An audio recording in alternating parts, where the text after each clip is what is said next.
These companies support the Thom Hartmann Program. They are CB Distillery, CBD for sleeping. More info at cbdistillery.com, code TOM.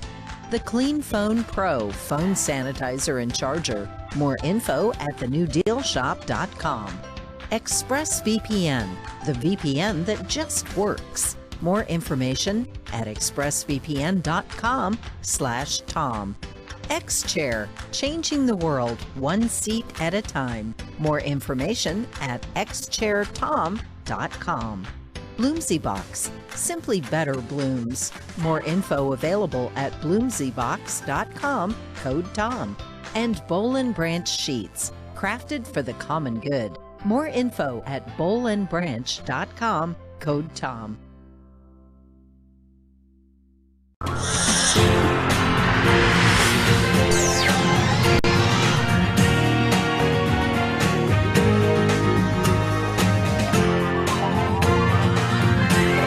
We say fight back!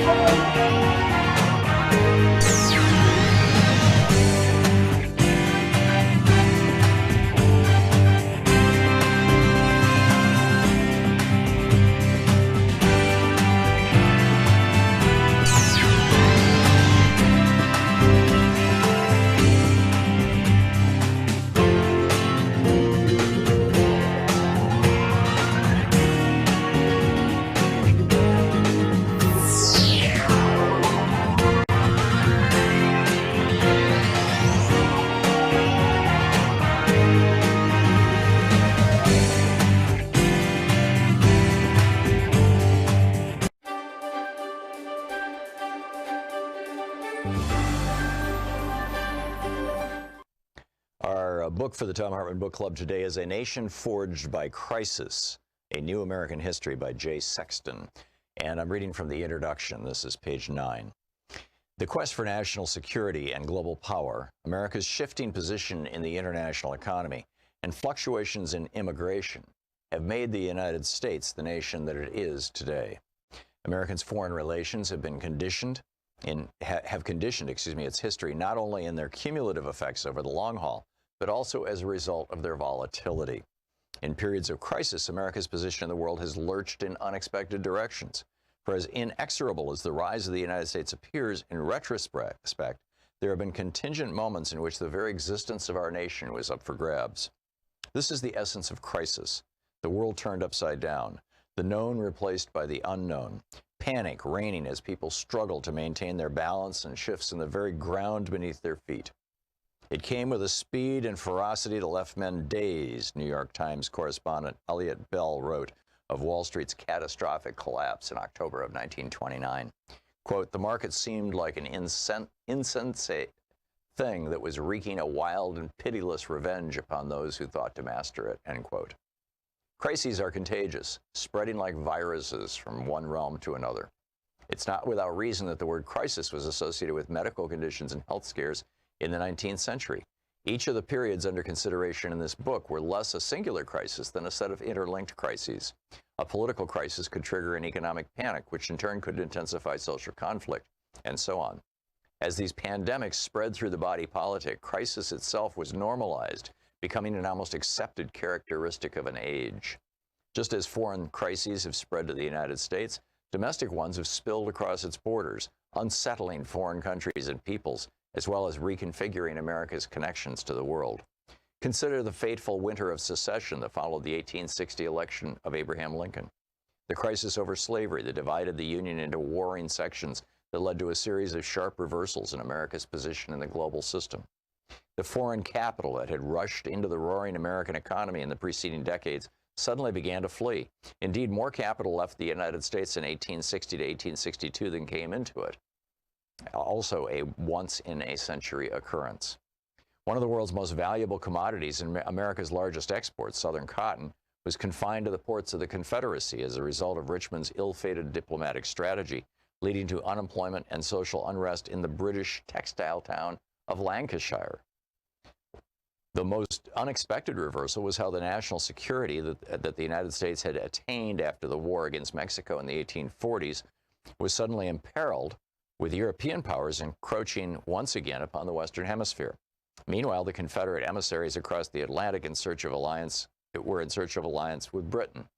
Our country, Secretary of State William Seward lamented in early 1861, after having expelled all European powers from the continent, now threatened to relapse into an aggravated form of its colonial experience, and like India, Turkey, China, and Italy, become the theater of transatlantic intervention and rapacity.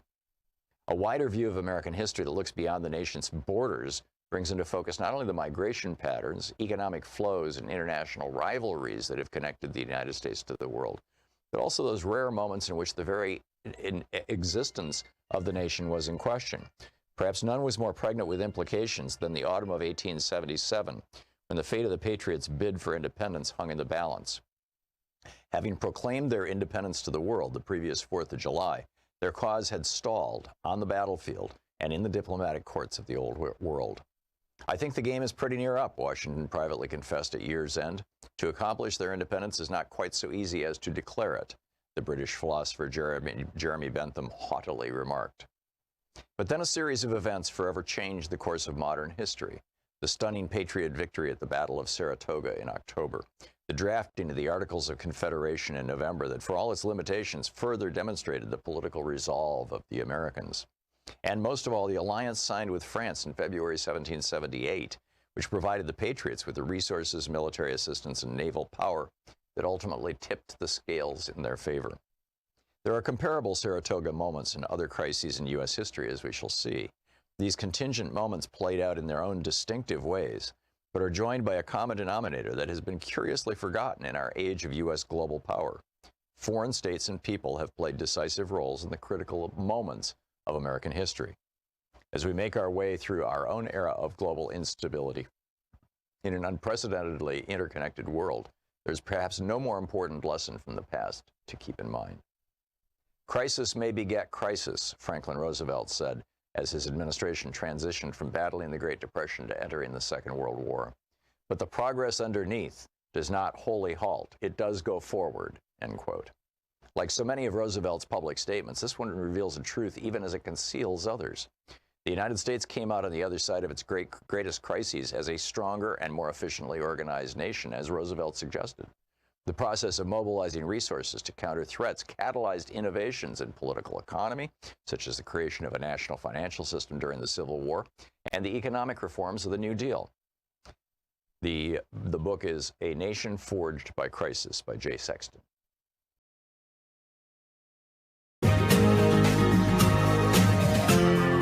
This is the Thom Hartmann Program. And a happy Tuesday. It's Election Day in Georgia right now, and we will be reporting on that as it goes along. The mail-in ballot deadline for Georgia, specifically for military ballots, I've seen conflicting stories about whether this applies to people who just did regular absentee ballots, but certainly the military ballot deadline in Georgia for today's election is Friday. So it may be a couple days before we get definitive results, unless it's a blowout, but we'll see. The results will not be announced during our program today, but they will be announced soon. So there's that. And I mean, there's really a lot going on right now as Donald Trump is continuing to try to overthrow American democracy. In our third hour, Dr. Justin Frank is going to drop by, the professor of psychiatry at George Washington University, to talk about the psychology of authoritarianism, because that's what we're looking at here. And the Donald Trump piece of this is going to start fading in a few weeks, but the authoritarian part of it, I am very concerned, is here to stay and is going to grow. And I hope I'm wrong, but we'll see. And in the second hour of our program, I want to get into this new sabotage of Social Security that is not unique to the Trump administration.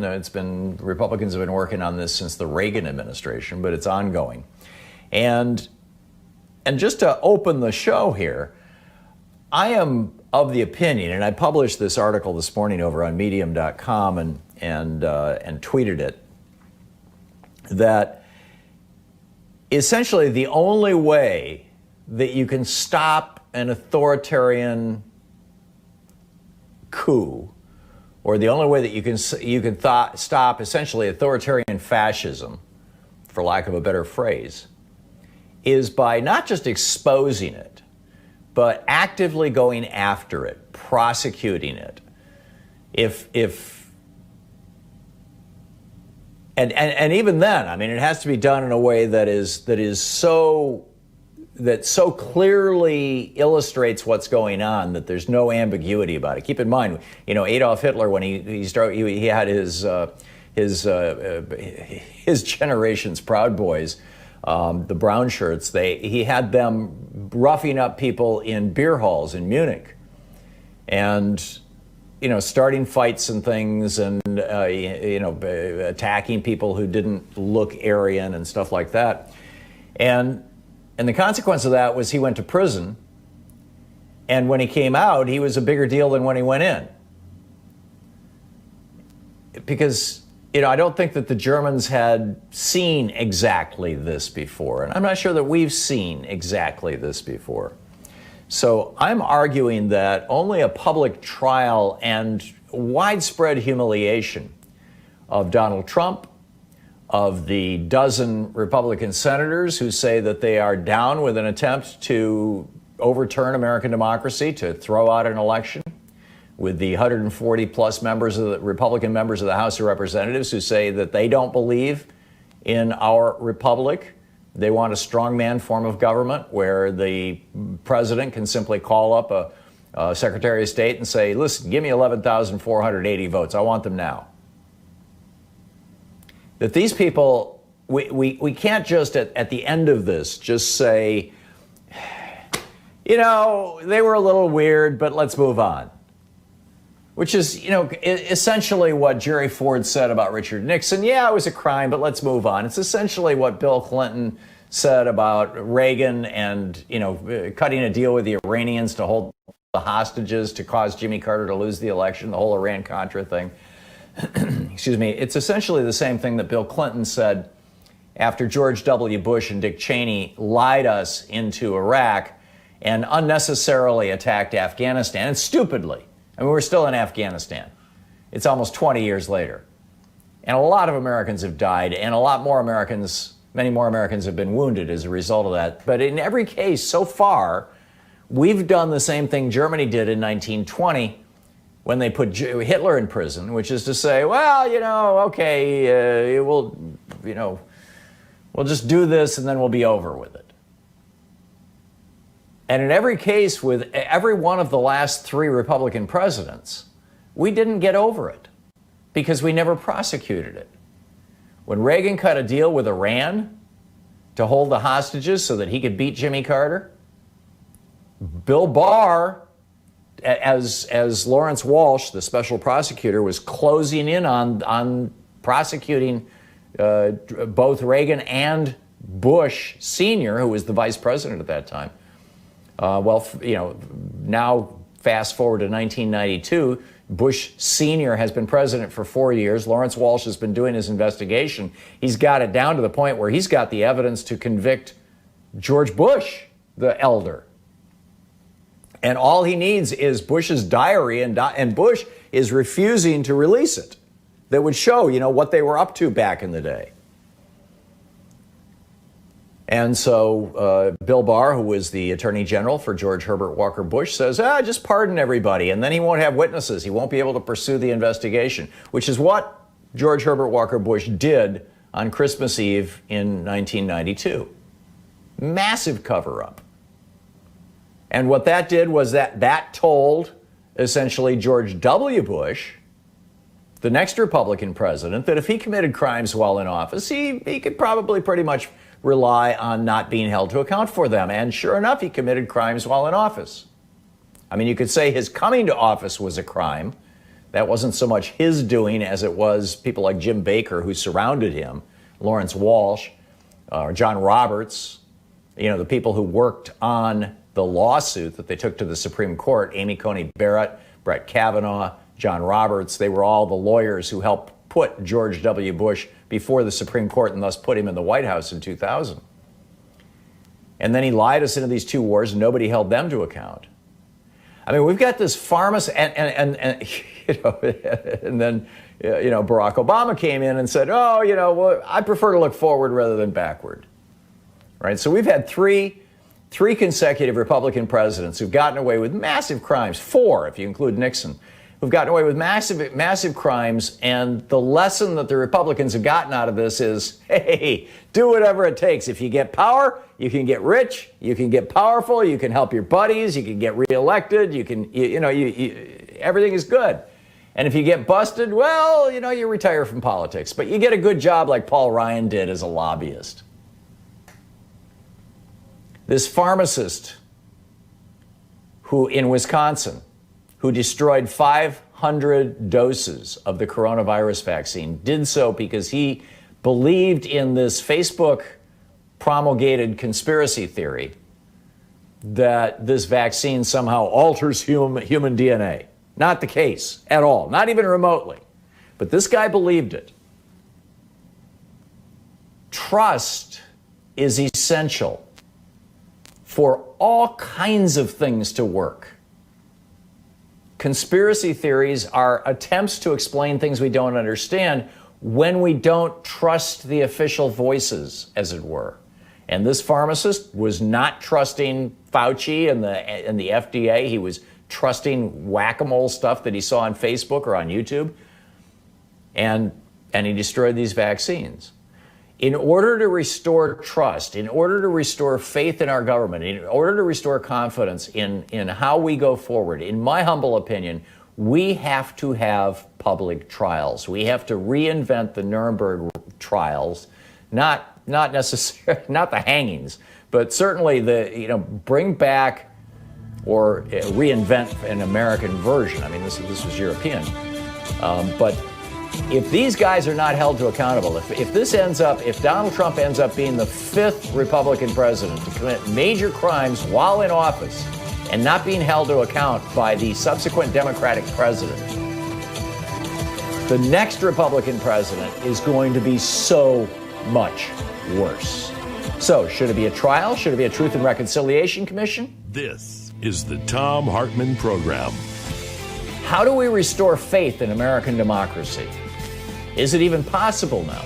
I mean, Trump is chipping away at it literally hour by hour.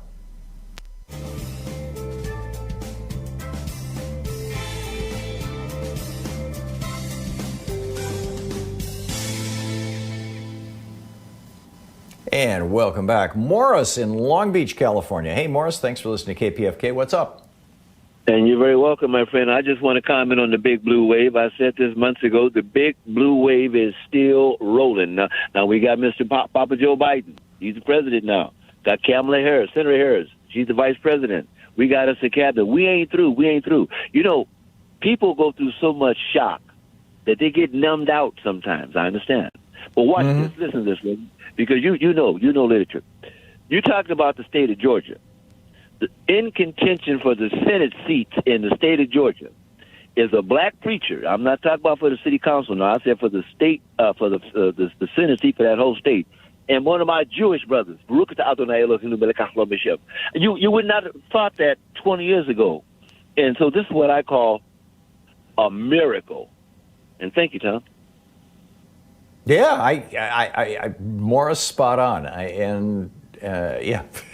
I can't add anything to it. That was so well done. Jim in Phoenix, Arizona. Hey, Jim, what's on your mind?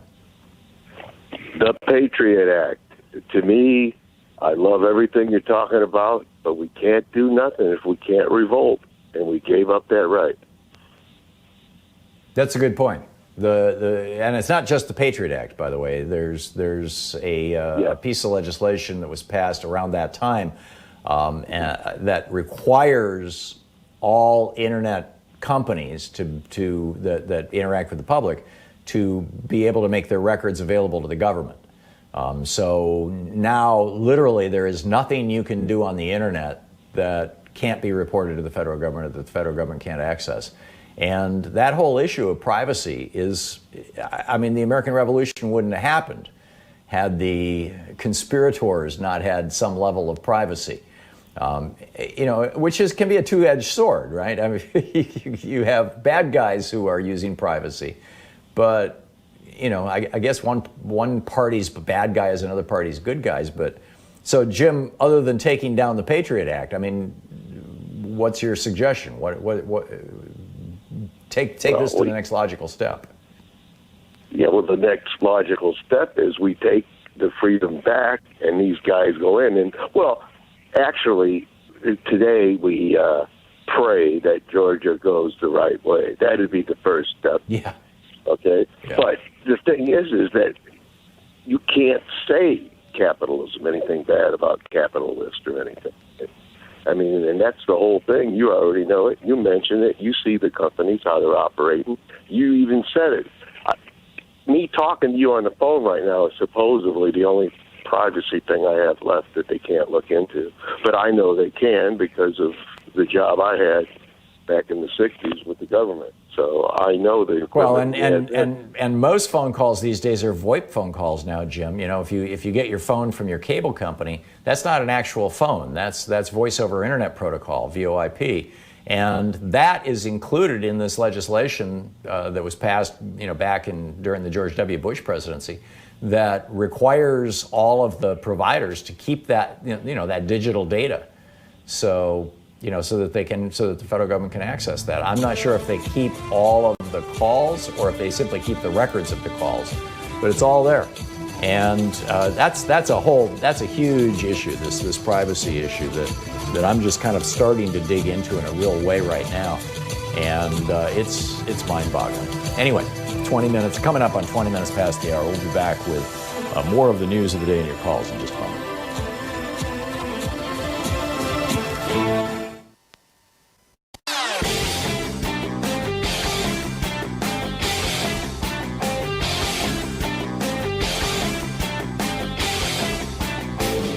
Share the Thom Hartmann Program with your friends. We're available on SiriusXM, Free Speech TV, Pacifica, commercial stations nationwide, YouTube, Twitter, Facebook, on the Thom Hartmann app, and you can even tell your smart speaker to listen to the Thom Hartmann Program. Back in the 1950s, or maybe it was the early 60s, I'm pretty sure it was the late 50s, Congress passed a law saying that if churches want to maintain their nonprofit status, if they don't want to have to pay taxes on the millions and billions that they're raking in. I mean, Pat Robertson is now a billionaire from donations and things, from tax-exempt contributions. Right? If you want to keep that money tax-free, if you don't want to have to pay taxes on it, if you don't want to have to pay local taxes, you don't want to have to pay sales taxes, you don't want to have to pay property taxes, if you want to be tax-free, there's only one thing you have to do, churches, and that is don't engage yourself in politics. Because politics is how tax policy is made, and it's just not right. If we're going to subsidize you, all of us taxpayers, you don't engage yourself in politics.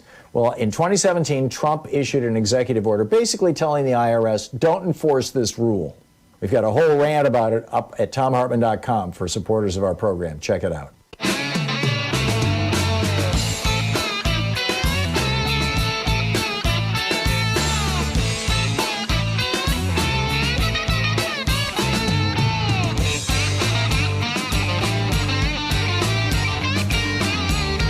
Welcome back. Thom Hartmann here with you. So, can the American experiment be saved from the Trump GOP coup? Was my kind of my original question this morning, and in sort of answering that question for myself, I've come to the conclusion that you've got to break the spell. If you look back at what happened in both Germany and Japan in World War II, and I use these examples not because I think this is exactly what's happening in the United States right now, or not because it's a perfect analogy or anything, but because it's an example with which pretty much everyone is familiar, and so you can kind of get the concept. Because I think that what's happening here is that's the macro, the giant. This is the micro, the small version of it. Right now, at least so far, it's the small version. It's one political party in the United States. They are losing power by and large as we watch. As we, God willing, they will lose in Georgia today. Kelly Loeffler today, by the way, officially became a billionaire. Seriously.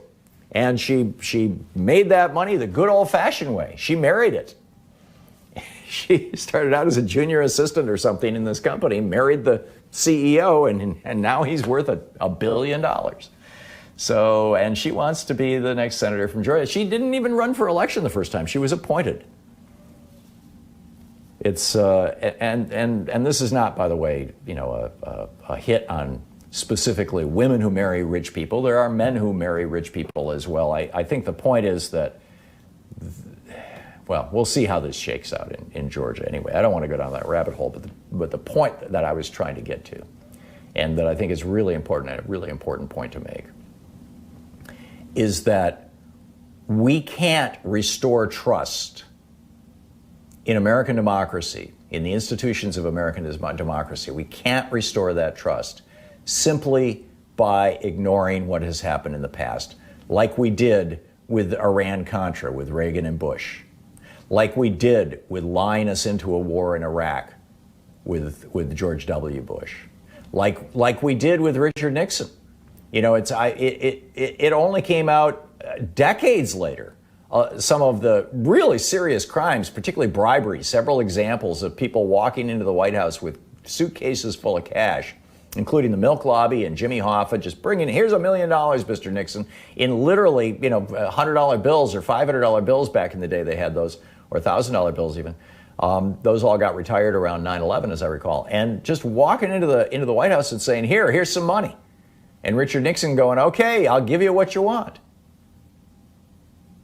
I mean, we didn't learn about a lot of this stuff until long after the fact. There is no doubt in my mind that it's going to be 5 or 10 years from now before we have a really good accounting of all of the criminal activity that has taken place during the Trump administration. And I'm not just talking about crimes that were committed by Donald Trump, or, the Hatch Act violations that Kellyanne Conway and friends and Ivanka Trump did, with, hey, eat Goya beans right here from the resolution desk in the White House. It was clearly illegal stuff. But I think it goes way beyond that. And the corruption of our federal agencies, the attempted corruption and destruction of our investigative agencies, the Federal Bureau of Investigation, the intelligence services, the corruption of the Pentagon. Right now, as Donald Trump is making noises about Iran, they are still at the Pentagon refusing. This was reported on yesterday afternoon on NBC News. They're still refusing to let Joe Biden's people have access to what's actually going on in the Pentagon right now. Who are they planning to have war with? What are they doing about, various countries? We don't know. Biden doesn't know. What kind of surprise does Trump have up his sleeve? God forbid. We've got a serious challenge here. And whether it is a Truth and Reconciliation Commission, hey, if you come forward and admit what you did while you were in the Trump administration, oh, you're the guy, the Social Security administrator. You're the one who was, cutting staff at a time when we needed them more. Oh, you were involved in Operation Warp Speed and you were spiffing some companies or, what. God only knows, right? But whether it's a Truth and Reconciliation Commission where we give people an opportunity to come forward and admit the crimes that they committed at the behest of Donald Trump and Mike Pence and Jared Kushner and the billionaires who funded their campaign, or whether it's an actual trial that we hold, and whether we hold that trial in the House or Senate, or whether we impanel a new commission, or whether we have a 9/11 commission with teeth. And the last one should have had teeth, by the way.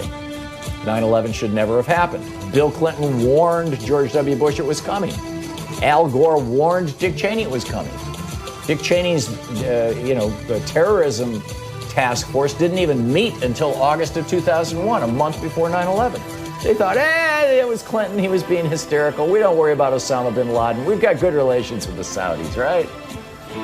We need to do something. Listening to the Thom Hartmann Program. Call 202-808-9925. It's 27 and a half minutes past the hour. We'll be back with your calls on the other side of this break. Stick around.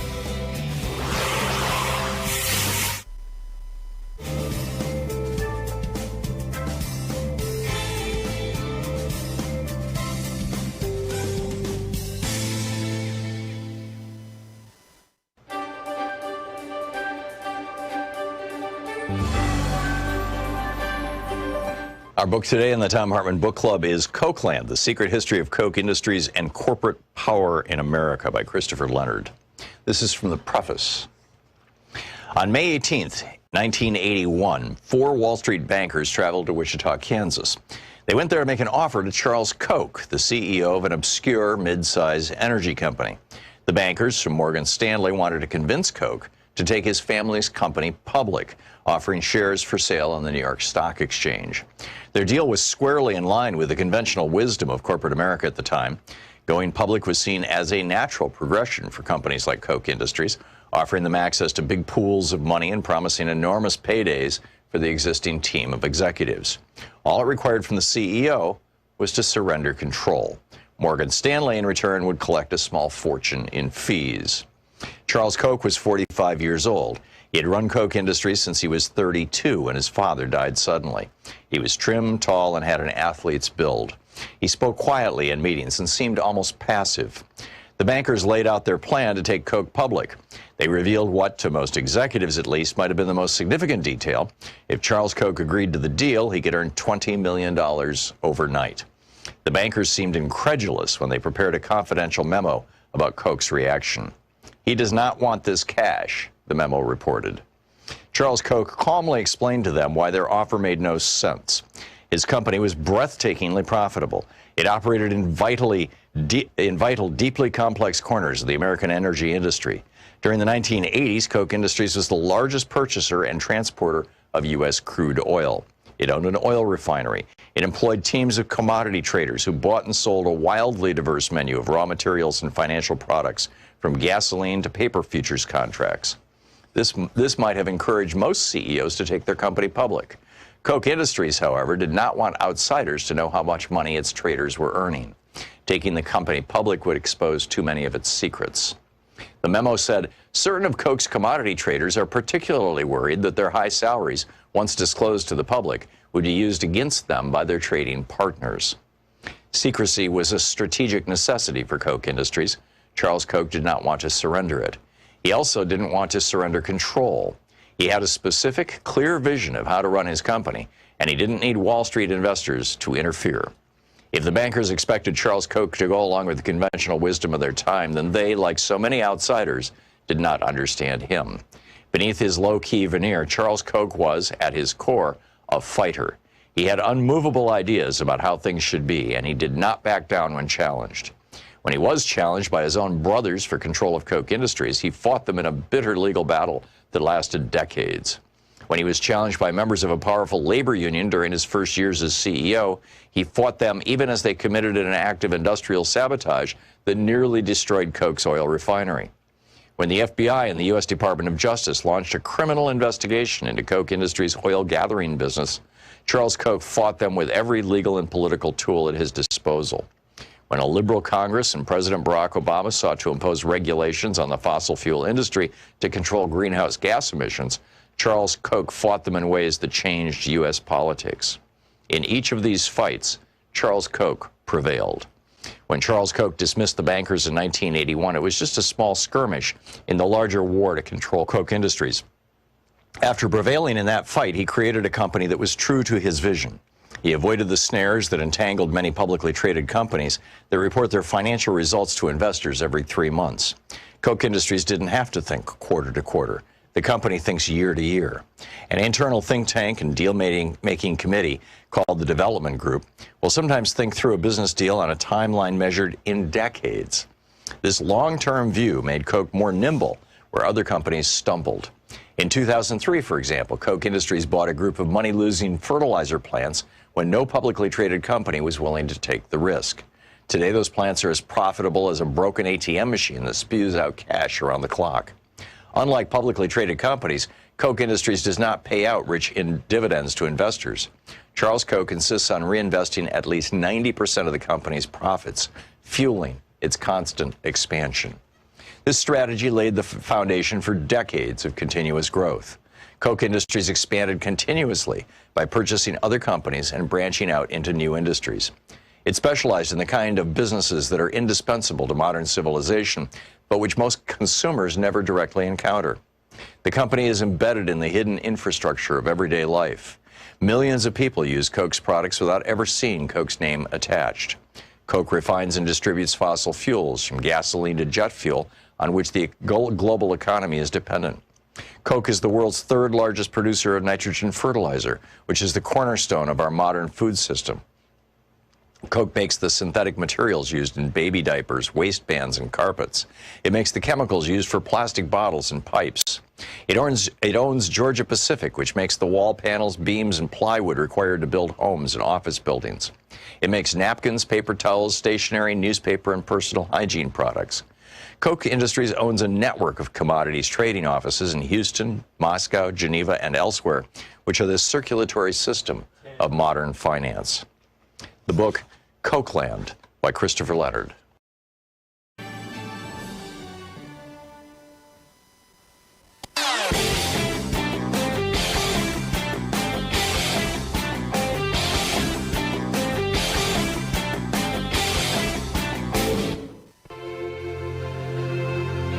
Coming up on the Science Revolution is Dr. Edwin C. May for an in-depth interview on how the federal government used ESP to spy on foreign governments. In brief, the U.S. military and intelligence communities funded a 20-year program to collect intelligence during the Cold War by using so-called psychics. Did it work? Was it successful? What happened and what can we learn from it? Dr. Edwin C. May also talks about the broader implications of ESP and psychics. Tune into the Science Revolution wherever fine podcasts are found.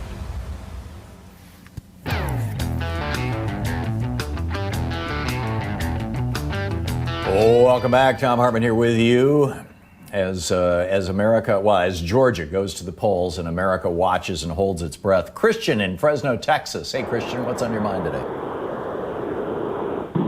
Yes, how you doing? Just calling because I wanted to say, I was just calling to say that I agree with you that, this administration has to be held accountable. It's too many people that he victimized, like with the kids in the cages and the dreamers. And, I think, I don't think it's going to be any real healing unless this administration is really held accountable. I'm with you. I am totally with you. So do you think that a Truth and Reconciliation Commission where people can essentially confess their crimes and be forgiven is the way to go? Or do we need to have, essentially Nuremberg-style trials where there's actual punishment meted out when people are found guilty? I would go the trial route because even if you gave the opportunity for people to come forward, I don't think it's going to be enough of them to come forward to get to the meat of what actually happened. So, some things you just got to force it out of them. And I think the trial would be the best way to go to get the information because with the trial comes a lot more investigation versus just letting them say it. Yeah. Well, that's a good point, Christian. I recall, I'm no expert on what South Africa did with their Truth and Reconciliation Commissions. I mean, I read the news like everybody else did, but I haven't done a deep dive on it. But one thing that I do recall is that those people who chose not to submit themselves to the Truth and Reconciliation Commission did get investigated, and many of them did get prosecuted. Do you know if I'm remembering that correctly or not? And whether I am or not, would that be a way to kind of merge the two?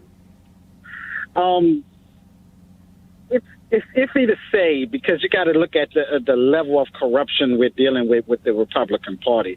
These people, they're proving that they don't care about the rule of law. I mean, look how they blew past all of the subpoenas that was given. So I think at this point, it's easy ball is not going to work with them. I think Democrats need to stop throwing a ball against the wall and seeing what sticks to get them to cooperate and just go after them the same way that they would go after us if they had the chance. Yeah, I'm with you. Christian, thank you. Excellent points all. Charles in Elkhart, Indiana. Charles, what's up? How you doing, Tom? Great to listen to you as always. Thank you. I'm so disappointed with humanity as a whole, but just with what's going on, what I'm seeing going on in this country. And it's so funny. I'm just a student of history. I'm constantly studying it, and I listen to you and others to learn a great deal. And it's almost as though you can take the people in America right now or all over the world and drop them in various points of the last 3,000 years or so. I'll start when the empires began, builders began. And it's almost, you can drop these people into these points in time and not skip a beat. It's like there's always someone that there's always a group that fits in some portion of our existence. And right now I'm looking at all these people in this country who seem to lack any amount of ethics or integrity, let alone the law, that just want just embrace chaos, embrace someone like Trump, And I don't liken him to Hitler. I don't too much like that. But nevertheless, we are talking about 70-something million people embrace a man who is basically all for authoritarian dictatorship, things of that nature, anything that's anti-democratic. And it's a sad thing to see right now. And I just don't see how America continues on like that. It's like all the great empires fail. And I've read about most of the greatest thinkers. They consider the greatest thinkers, the philosophers, Socrates, Plato, Aristotle, and they point out the flaws in a democracy.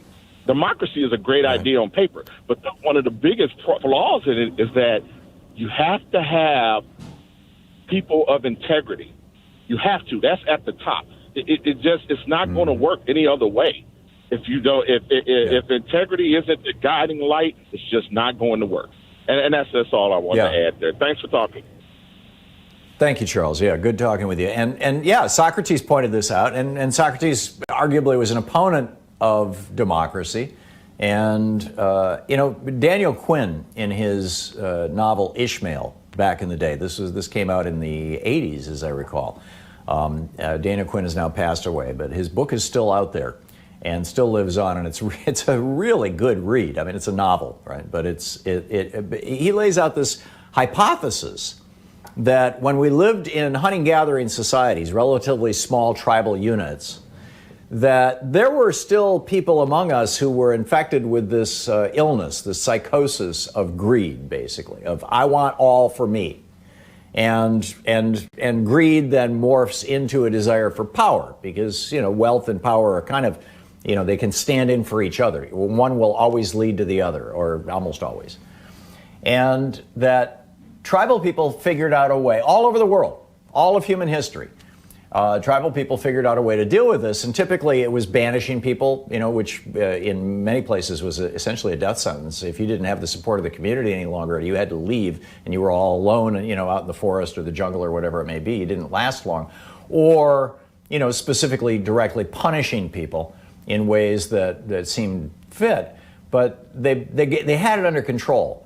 But then with the agricultural revolution, particularly in farther north and farther southern climates where there was winter, people had this idea of, it wasn't an idea, it was a necessity, that you grow surplus food during the summer and fall, and then you store it during the winter, and people eat stored food. Well, if somebody has stored the food, somebody gets to control the door to the food storage locker.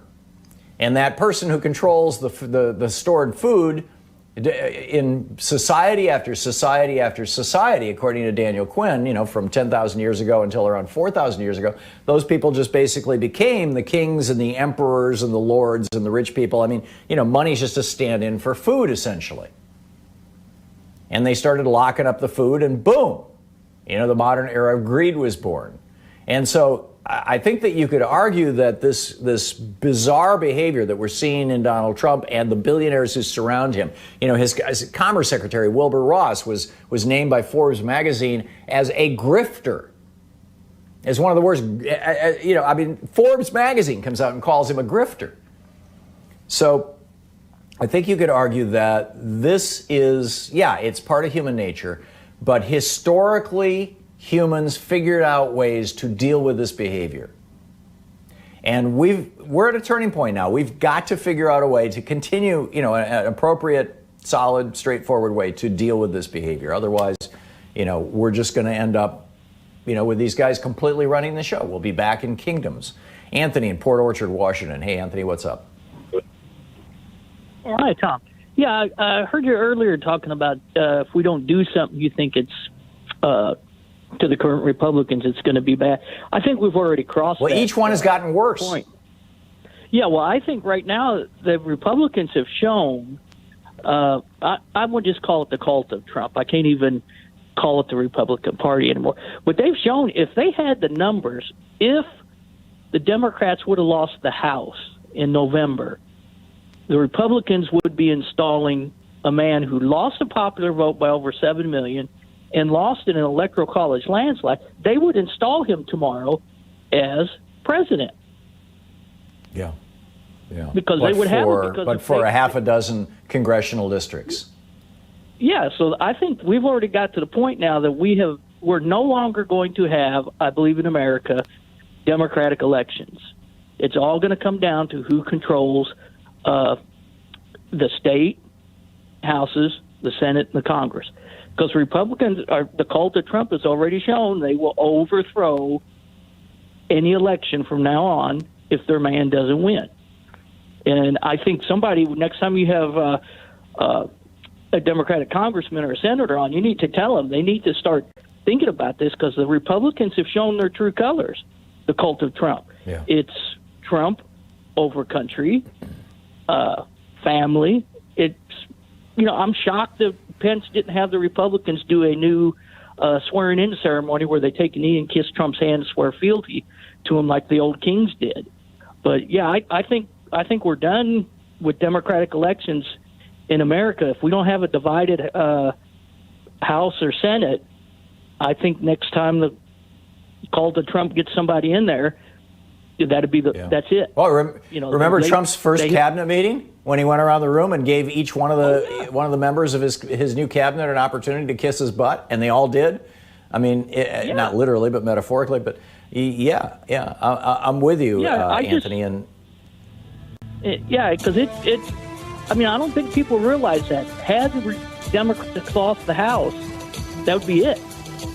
And that's a big deal. And no, your point just now really sank in for me.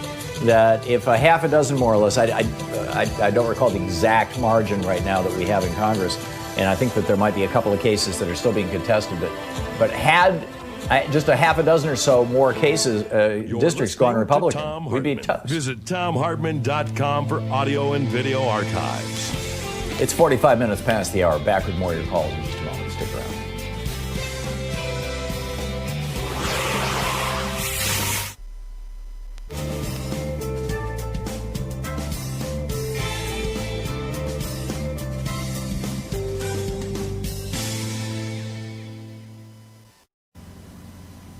And welcome back. Boy, what a day, huh? A lot going on. Gregory in Ventura, California, listening to KPFK. Hey, Gregory, what's up?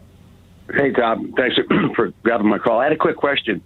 Since the election has already happened, right, it's basically in the can, even though this overturn, he's trying to do it. If we were to go to war with Iran, is there anything in the law, like a loophole or something, where who could say, I'm not leaving because we're at war? Had he done it prior to the election, that would be a different story, right? But since the elections happened, and I think he's not going to succeed, you know what I'm saying? If we do go to war, wouldn't he still have to go? Leave the office? In terms of all the publicly available laws and the Constitution, no. There's no provision that would allow that. However, there have been laws passed that are classified. Literally, there is law in place that you and I are not allowed to look at that defines what happens during a time of severe national crisis. These laws were originally written on the presumption that there had been like a nuclear exchange with the Soviet Union or something like that. And nobody's really sure.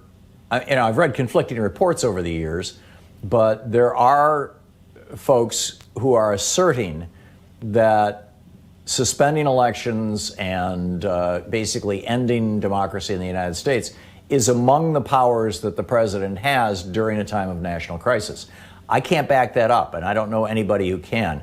And it's a very, very dangerous place for us all to be going. Yeah, that's a scary scenario, very scary. But if anybody would know about this, it would be Donald Trump. And I don't think he's done pulling cards out of his sleeve here yet. I agree with you on that. So we'll see. I mean, I think that Yeah, exactly. I think that if after tomorrow's January 6th, tomorrow's the day that they're going to count the votes, the Electoral College votes. He's going to try and blow that up. Each state that objects apparently gets 2 hours of debate, which will actually take about 4 hours. So if you get 4 or 5 states objecting, or a senator or member of the House from each of 4 or 5 states objecting, this could last well into January 7th, which means that the date that we need to watch, because this is going to end up with Joe Biden being declared president. That's just kind of cooked in. But that means that on January 8th, we are, once that declaration is made, then we are at maximum danger, because now we're 12 days from the end of the Trump presidency. And if he can somehow hang on to power by starting a war or by provoking a war, it wouldn't surprise me at all if he did it. No. And that concerns me tremendously, Gregory. And we've had conversations on this show before about these kind of classified rules or laws for everything from presidential secession to how the government runs in the event of a real serious emergency. This democracy is being stress tested right now in ways that we haven't seen since the Civil War. And, the big question is, do we endure? Do we endure? And if we do endure, for another year, can we put it back together so that you can't get another demagogue in here trying to take it apart? Gregory, thank you. Great question. We'll be right back. It's coming up on 10 minutes before the hour here on the Thom Hartmann Program, the True People's Media, occupying the media 3 hours a day, 5 days a week, right here. We'll be right back.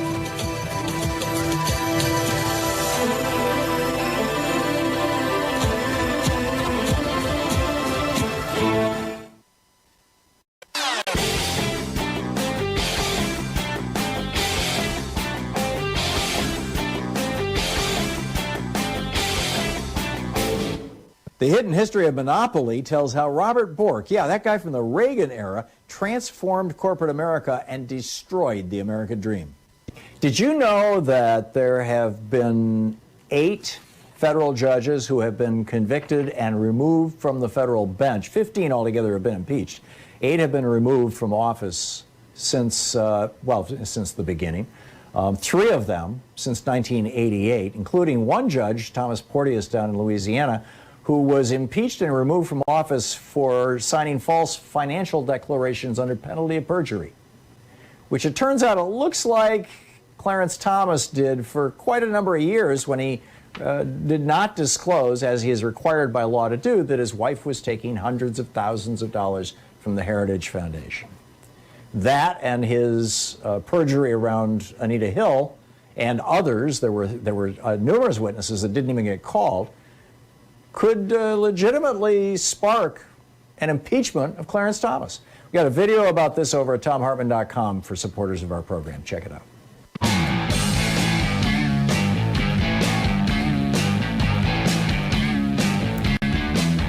Welcome back. Leroy in Baltimore, Maryland. Hey, Leroy, what's up? How you doing, Tom? I'm calling about a topic you had yesterday when you were speaking to the guy from Harlem about that, when whites get money, that they will act a little bit better, just paraphrasing that. Yeah, not just whites, right across the board, everybody. Everybody. Okay, well, like I said, so it was kind of, but the point I want to make is that no matter how bad it is, how good it is, during the 60s, when Martin Luther King were marching and stuff like that, he said Chicago was one of the most racist places that he ever been to. The country was prosperous. I used to live from Manhattan. I used to live on the Upper East Side. And when the whites found out that I lived in the building, it felt like it cheapened it to them.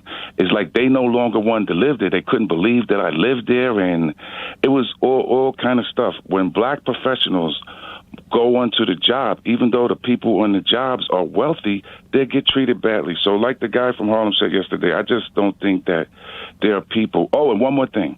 During the Cosby's. Let me just, before you move topics, Leroy, let me just restate my point, because maybe I said it really poorly, or maybe maybe I didn't understand his comment.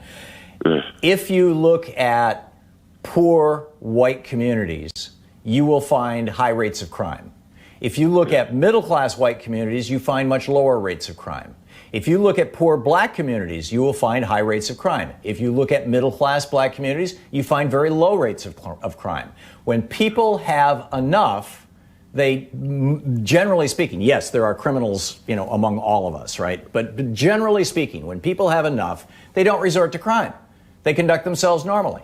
And so if you want to have peace in your society, and if you want to work toward building a society that works for everybody, then step one, this is kind of there's a dog chasing its tail argument here. I realize, Bernie would come out and say, we've got to deal with the economics, and people would say, but wait a minute, you're ignoring the race, and he would say, no, the race is coming out of the economics, and people would say, no, the economics are coming out of the race. It's all true, right? All of it's true. But if we want to have a society that works for everybody, we've got to start by making sure that it works for everybody, not just around the margins and not just with things like laws about how we behave toward each other, but economically, that economic foundation is what all of our families rest on. It's what all of our neighborhoods rest on. And ultimately, it's what our civilization, to the extent that we have one, rests on. That was my point, Leroy. Right. No, I understand that, and I agree with you 100%. And it's just that some of the things that he was saying that I agree with, that a lot of times that when whites do see you in a situation, they feel you shouldn't have and devaluate. Just like the Cosbys. Do you know how many white people were upset about the Cosbys? I came from New York City, and New York City is one of the most segregated places in the world. People were having a fit because of fictional television. How can black people live like that? Now, they were upset. They're living on the Upper East Side in Manhattan. They had wealthier jobs, and they were angry about the Cosbys. So, and just like Harlem, when gentrification comes, the people move in, they make much more than the people who live in the neighborhood, but yet they have such a disdain for the people in the neighborhood. They call the cops on them, people gathering outside at 9 o'clock. People normally sit outside playing the music. So I understand what you're saying about how everybody else, I guess, I just zeroed in on the part when he was talking about when it comes to blacks. So I agree with you on everything you said, but when it comes to blacks, it doesn't matter. It appears that whites don't feel that if a black person has something, and I go back to the Cosbys again, that they believe it takes something from them. That's what I want to say. Yeah. No, and that's because in large part they've been told that for years and years by racists, by white racists telling white people, look out, black people are coming for your stuff. But I totally get what you're talking about, Leroy. Louise and I for 7 years lived at down on the waterfront in Washington, D.C. And when we first moved in, the neighborhood was largely African-American. I'd say probably 80-90%. And 7 years later, by the time we moved out, it was rapidly gentrifying. And wow, I mean, the brutality of in many ways of the gentrification. We attended one meeting where one of the developers was talking about, well, we'll take care of those people. Right? It's like, what? Yes.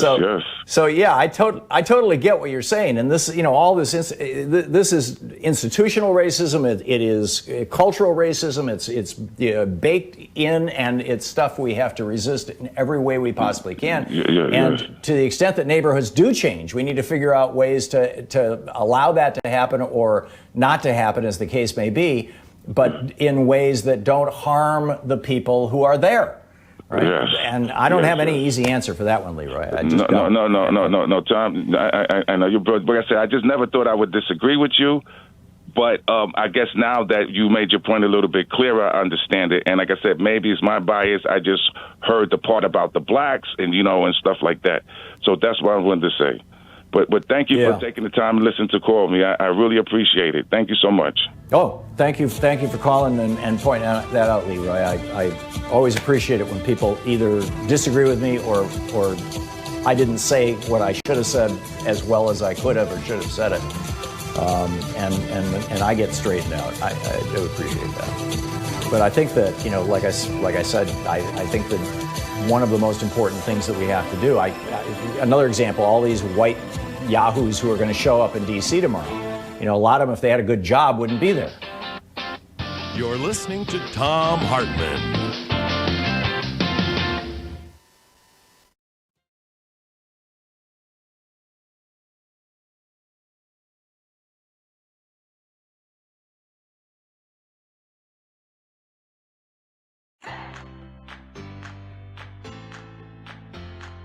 These companies support the Thom Hartmann Program. They are CB Distillery, CBD for sleeping. More info at cbdistillery.com, code TOM. The Clean Phone Pro phone sanitizer and charger. More info at thenewdealshop.com. ExpressVPN, the VPN that just works. More information at expressvpn.com/Tom. X-Chair, changing the world one seat at a time. More information at xchairtom.com. Bloomsy Box, simply better blooms. More info available at bloomsybox.com, code TOM. And Boll & Branch Sheets, crafted for the common good. More info at bollandbranch.com, code TOM.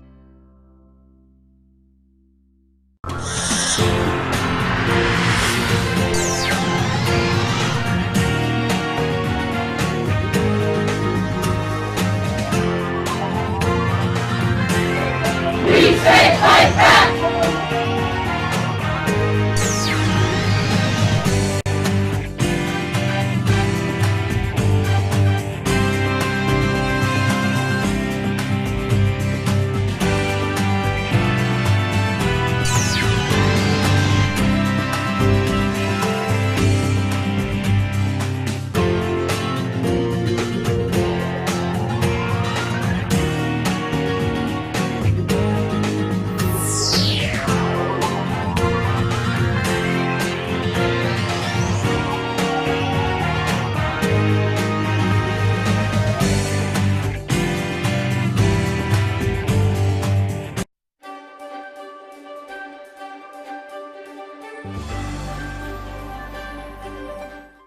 It's the Thom Hartmann University Book Club. Today we're reading from The Undercommons, Fugitive Planning and Black Study by Stefano Harney and Fred Moten. This is from the introduction. It starts with love, exchange, fellowship. It ends as it begins, in motion, in between various modes of being and belonging, and on the way to new economies of giving, taking, being with and for.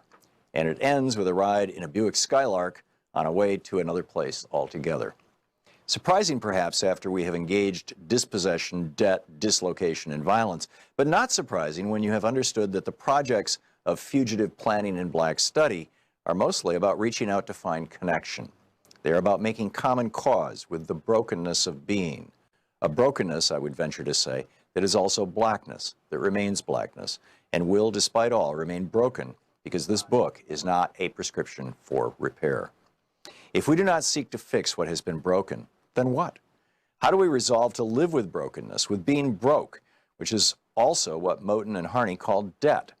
Well, given that debt is sometimes a history of giving, at other times a history of taking, at all times a history of capitalism, and given that debt also signifies a promise of ownership but never delivers on that promise, we have to understand that debt is something that cannot be paid off. Debt, as Harney puts it, presumes a kind of individualized realization to a naturalized economy that is predicated upon exploitation.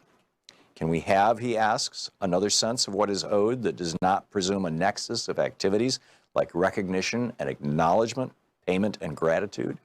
Can debt become a principle of elaboration? Moten thinks Moten links economic debt to the brokenness of being in the interview with Stefan Shukatis, who he acknowledges that some debts should be paid and that much is owed, especially to black people, by white people. And yet he says, I also know that it is, that what it is that is supposed to be repaired is irreparable. It can't be repaired. The only thing we can do is tear this stuff down completely and build something new, end of quote. The Undercommons do not come to pay their debts, to repair what has been broken, to fix what has been undone. If you want to know what the Undercommons wants, what Moten and Harney want, what black people, indigenous people, queers, and poor people want, what we, the we who cohabit in the space of the Undercommons want, it is this. We cannot be satisfied with the recognition and acknowledgement generated by the very system that denies A, that anything was ever broken, and B, that we deserve to be the broken part. So we refuse to ask for recognition, and instead we want to take apart, dismantle, tear down that structure right now. That right now limits our ability to find each other, to see beyond it, and to access the places that we know live outside its walls. We cannot say what new structures will replace the ones we live with yet, because once we have torn stuff down, we will inevitably see more and see differently and feel a new sense of wanting and being and becoming. What we want after the break will be different from what we think we want before the break, and both are necessarily different from the desires that issue from being in the dark. Let's come at this by another path. In the melancholic and visionary 2009 film version of Maurice Sendak's Where the Wild Things Are, 1963, Max, the small seeker who leaves his room, his home, his family to find the world beyond, finds a world of lost and lonely beasts, and they promptly make him their king. Max is the first king the wild things have had, whom they did not eat, and who did not, in turn, try to eat them. And the beasts are the first grown things that Max has met, who want his opinion, his judgment, and his rule. Max's power is that he is small while they are big. He promises the beasts that he has no plans to eat them, and that this is more than anyone has ever promised them. He promises them that he will find ways through and around, and will slip through the cracks and re-crack the cracks if they fill up. He promises to keep sadness at bay and to make the world with the wild creatures that roared their terrible roars and gnashed their terrible teeth and rolled their terrible eyes and showed their terrible claws. That Max fails to make the wild things happy or to save them or to make the world with them is less important than the fact that he found them and he recognized in them the end of something and potentially the path to an alternative in his world, or an alternative to his world, excuse me. The wild things were not the utopian creatures of fairy tales. They were the rejected and lost subjects of the world Max had left behind. And because he shuttles between the Oedipal land where his mother rules and the ruined world of the wild, he knows the parameters of the real. He sees what is included and what is left out. And he is now able to set sail for another place, a place that is neither the home he left nor the home to which he wants to return. Moten and Harney want to gesture to another place, a wild place that is not simply the leftover space that limbs real and regulated zones of polite society. Rather, it is a wild place that continuously produces its own unregulated wilderness. The zone we enter through Moten and Harney is ongoing and exists in the present, and as Harney puts it, some kind of demand is already being enacted, fulfilled in the call itself. While describing the riots of London in 2011, Harney suggests that the riots and insurrections do not separate out the request, the demand, and the call. Rather, they enact the one in the other.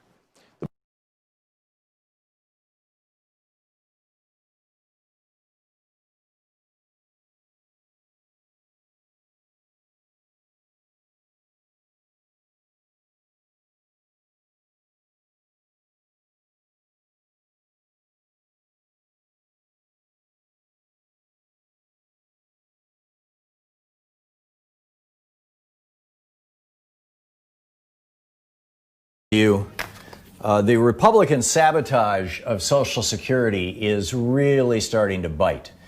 This has been going on since the Reagan administration. Republicans, particularly when they control Congress, pass budgets that cut funding for Social Security. It doesn't actually cut the amount that people who are on Social Security or on Social Security disability get, but it makes it much harder. It cuts the staff of Social Security, essentially. It reduces their overall staffing, and that's one of the main reasons why right now, if you're disabled, if you become disabled, it can take up to 2 years for your claim to be processed, for you to start getting disability checks. And I realize there's some hoops to jump through, which are appropriate. You have to prove your disability. You're talking about, not working any longer and getting a government check. But it shouldn't take 2 years. And it does, in large part because the Social Security Administration has been gutted over and over and over again. This is the GOP sabotage. Republicans have hated Social Security ever since it was passed in 1935 by Franklin Roosevelt. They have absolutely hated it with a burning passion.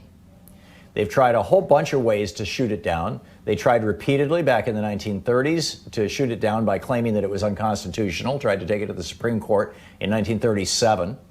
That was one of the cases where Justice Owen Roberts said, I'm going to change my mind and vote with Franklin Roosevelt. I mean, that was the thing. It was part of the collection of cases that stopped Roosevelt from packing the court.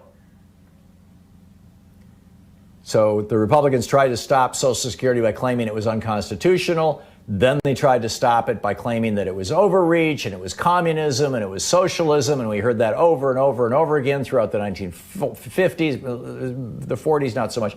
The 1950s, it became a big deal. The John Birch Society was all over it. The Republican Party was all over it. It's communism, it's socialism. And then when in 1967, I believe it was 67, might have been 66, when Lyndon Johnson rolled out Medicare and Medicaid, that, this was over the objections of Ronald Reagan, who had recorded this 33 LP recording talking about how, if the Medicare is the camel's nose under the tent, right? Under the edge of the tent. This is how socialism creeps into societies. This is how communism takes over countries with a national health care system. And someday, if this passes, someday you and I will be sitting on our porch telling our grandchildren about when America was free, what it was like when America was free. I mean, that was the next, because Medicare actually is an addendum to the Social Security Act. And it's administered by the Social Security Department, or whatever it's called, the Office of Social Security. Or there's an official name for it out there somewhere. But in any case, so the Social Security Administration. Thank you, Sean. And they tried, but instead it grew with Medicare. And so then the strategy became, as Reagan came into office in the 1980s, well, let's do two things. Two main strategies that the Republicans have been pursuing since 1981. One strategy is to gut Social Security, right? To pass budgets that reduce the budget and the number of people working in Social Security. The Trump administration offered 20,000 Social Security employees early retirement if they wanted to take it. A lot of them did. And, with no intention to replace any of them. So that was one strategy. And then the second strategy that the Republican Party rolled out in the 1980s during the Reagan administration to kill Social Security was to try to convince Americans, younger Americans, that there would be no Social Security waiting for them, that the Social Security system was inherently unable to exist over a long period of time, that it was essentially a Ponzi scheme, that new money was being put into, it was basically a Ponzi scheme. And they've been fairly successful at this. I mean, there have been surveys and studies showing that anywhere from 30 to 45% of Americans under 50 don't think Social Security will be there for them when they reach 65 or 67, I guess it is now. Reagan raised it up to 67, and that took effect over the last couple of years. But it hasn't worked. None of it has worked so far. And this is the big question. Are they going to be able to pull this off? So, the strategy that they're pursuing now of gutting, they're still doing these two strategies. And they're still arguing that it's unconstitutional. But, the strategy of making people think that Social Security is failing and it won't be there for you, they're still doing that like every single day, the Republicans. But this gutting of Social Security, there is an Inspector General's office in the Social Security Administration, just like there is in every major federal agency. And the Inspector General's office just issued this mind-boggling report, and pointing out that we have found they identified, they started out and they said, okay, let's take a sample of a few people, a relatively small number of people, so we can do the deep dive. We can actually contact these people, and we can contact the people in Social Security who are dealing with them and everything else, and figure out what's going on, and let's see if things are getting better. And it turns out things are not getting that better. They took 27,724 recipients who have not received $52 million in payments that are due them, and another 17,772 people who are eligible for about $90 million in payments that they have not been able to locate. They haven't been able to find these people. What happened to them? How did Social Security lose these people? And what they found was that, well, here, for example, we found no evidence, this is from the Inspector General, We found no evidence the Social Security Administration attempted to locate the beneficiaries or individuals in our sample who may have been eligible for these underpayments. Well, if you don't have staff, how can you have staff looking for people? This is why the National Association of Administrative Law Judges, these are administrative law judges, by the way, who make the determinations, I believe, who make the determinations in Social Security disability cases, and the National Council of Social Security Administration Field Operation Locals have declared, quote, no confidence, end quote, in Andrew Saul and David Black. These are the guys that Trump put in charge of the Social Security Department. And then Social Security Works, you know, Alex Lawson, who's a regular on our program and has occasionally done fill-in for me on this show. Great guy out of D.C. They are lobbying Joe Biden to fire the deputy commissioner, Mark Warshawski, saying he is, quote, the apparent mastermind behind an ongoing regulatory war on disability beneficiaries. You recall one of the things that the Trump administration has done is said, you know, we're not just going to reevaluate these disability claims every other year. We're going to start doing it far more frequently. And every time, of course, they reevaluate your claim, you've got to jump through all kinds of hoops. And if you neglect to or forget to or don't file the right form or don't punch the right box or whatever it may be, you lose your money. And it's not like these Republicans are sitting around saying, oh, gee, it's government money, and we need to be very, very careful with this government money because we want to make sure that it gets redirected to the Pentagon or something like that. No, it's just that they hate Social Security. They hate any kind of social safety net. Medicare, Medicaid, Social Security, food stamps, they hate it all. They don't think that the proper role of government is to provide for the general welfare. While in the preamble to the Constitution, it says that this Constitution is created for the United States of America to provide for the general welfare. A phrase that gets repeated in Article 1, Section 8, where they talk about what Congress can appropriate money for, to provide for the general welfare of the people. It's amazing. This is the Thom Hartmann Program. Meanwhile, we lost 18,400 Americans to COVID last week. The deadliest week, the deadliest month. I'll tell you about that after the break.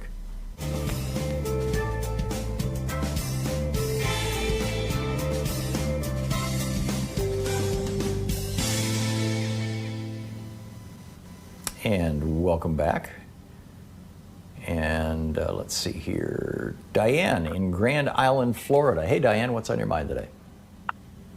Well, hello. I'm happy to talk to you. My biggest concern after watching the news, just a little background. I was a kid in the military with my family overseas. I came back to the United States at the age of 11 and was appalled, absolutely astounded at the deep racial divide and how bad that people of color were being treated. I mean, it was teeth-kicking. My biggest concern is since Reaganomics, nothing has gotten better. There is no trickle down. Seems that the Republicans are only interested in corporate interests. They're only interested in filling their coffers. They're only interested in self-aggrandizement. They're only interested in the upper echelon, period. There is no community growth from the bottom up.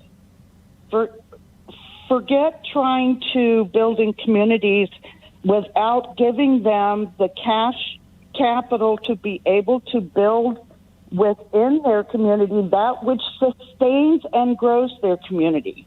We're not seeing that. What we're seeing is the gutting of America. And Trump, the narcissistic, what I call a narcissistic, malignant narcissist, who is absolutely out of his freaking mind and undermining everything through what? Through Twitter. And he does not care about the average American. He is not interested in anything but making himself look good. If he wins something, he's the best. If he loses something, everybody's a crook. Everybody's stealing. His whole businesses are failures. He's a failure. He's a loser. And yet he is dragging this country down as a loser. As a result, this oligarchy has to be addressed immediately by making sure that everything that was associated with trying to institute this coup with the Republicans backing him, we need to fix our Constitution in such a way that we vet our presidents better, that we don't allow this kind of garbage to come into our country's presidency again, that there needs to be a better handle on false information that's going out in the age of technology. And if this doesn't stop, we will be a dictatorship and nothing flat. Because you know what? Money wins. And the poor are getting poorer, and our medical is shot. I still think we need Medicare for all as something very similar, because there's too many people that are being totally ignored in this country. So give me your take on all that. I agree with your analysis, Diana, and I'm very concerned that, you know, if you go back and look at the history of a lot of these policies, a lot of them have basically white racism at the core of them, particularly the economic policies. But for example, the opposition to a national health care system in the United States. This is the book I just finished writing. It'll be out next summer. And it's all about how white racism has been the principal driving force against the national health care policy, because, oh my God, black people will get free health care. We can't have that. I mean, they thought it was going to be confined, you know, this damage would be confined to the black community, and it's hitting the entire country. These people are nuts.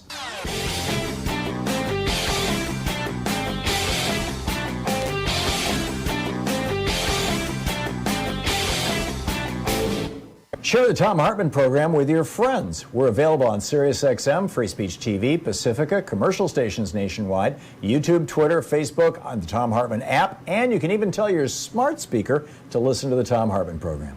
So we've got a new video up over at thomhartmann.com for the folks who support our program, and it's about exactly why rich people, I'm talking about people who make more than $1 million a year marginally, and over $3 million a year, you know, that group totally.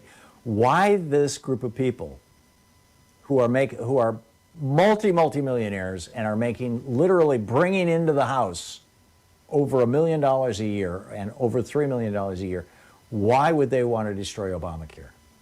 Turns out there's a very simple answer, and a very straightforward answer, and a rather shocking answer, that they would put all this time and effort, years of work, into trying to kill Obamacare and throw 20, 30, 40,000 people, million people, off their health care. And you can see it, hear it, read all about it, as it were, over at thomhartmann.com in our new members-only video.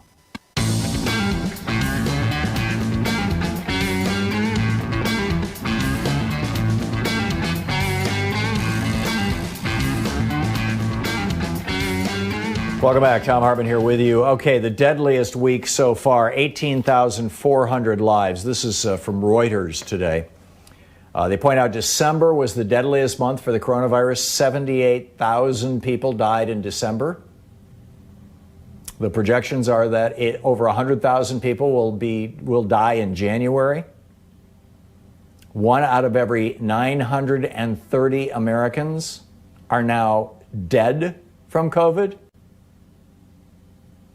We have 20 million diagnosed cases, and we know that by and large, the only people who get diagnosed are the people who show up to be tested, and the only reason people show up to be tested is because they have symptoms, and about half of all cases are non-symptomatic, which means that probably if we've found 20 million cases, there's at least 40 million cases out there, which is 1 in roughly every 9 to 10 Americans has had COVID. And, you know, the consequence of this is we're going to be closing in on 500,000 dead Americans pretty soon. And that's not even to mention the fact that out of those 20 million people who were sick enough that they wanted to get diagnosed, you know, they showed up for a swab, and as this, as of this moment, unknown percentage, but several studies have indicated that it could be as high as 30 or 40% of the people who get COVID are going to have long-term, long-lasting consequences, whether it's chronic fatigue, whether it's long-term loss of smell or taste, whether it's dementia, one of the side effects, whether it's psychosis, one of the side effects of COVID, whether it's heart damage and heart disease. All of these things are happening simply as a result of getting COVID and not getting so sick that you need a ventilator or even need to go to the hospital. And all this, I mean, we are 4% of the world's population. We have 20% of the world's COVID cases. 1 out of 5 COVID cases in the world is in the United States. And we're only 300 million people in this country. There's 7 billion people plus on the planet. Why is that? Well, it's because Donald Trump decided back in April, when the word came out on April 7th that COVID was mostly killing black and brown people, Donald Trump, and it was happening in blue states, Donald Trump and Jared Kushner got together and basically decided, hey, we can blame this on blue state governors, and, it's not killing as many white people, so what the hell? Let's just let it rip. And that's been their policy right up until this day. Even when they knew that millions of doses of vaccine were in the pipeline. They knew this a month ago, 2 months ago. They did nothing to organize getting that vaccine distributed to people and into people's arms. Yeah, we'll let the states do it. The states that are right now absolutely overwhelmed. Their tax base is wiped out. There are states where, and cities and counties where police departments are being laid off, where people are being, fired, because they don't have the tax dollars to support it. And these are the governmental entities that are supposed to recruit thousands of people who know how to give a vaccine and thousands of people who can help people fill out forms and stuff. Because when you get the coronavirus vaccine, there's a certain amount of paperwork involved. It's not like getting a flu shot. You get a flu shot, Louise and I go down to the CVS down the street, roll up our sleeve, they give us a shot, that's it. All I have to do is give them my name. They plug it into their computer. There you are, Mr. Hartmann. Bang. I'm out in 2 minutes. Well, maybe 4. But with the coronavirus vaccine, people have questions. You've got to explain to them what the side effects may be. This is something that's never happened before. You've got to keep records so that in 3 weeks you can contact them for their follow-up shot. It takes 10, 20, 30 minutes to process one vaccination with the COVID vaccine. And these idiots in the Trump White House and in the Trump cabinet and in the Trump FDA and Operation Warp Speed never thought about this. Oh, gee, we just figured the states would deal with it. Right, the states that are like drowning people grabbing onto life preservers. I mean, how crazy is this? We have 126,000 people in hospitals right now, and here's where it gets really wild. In Los Angeles, where the county has gone from 400,000 cases at the end of November to 800,000 cases at the end of December.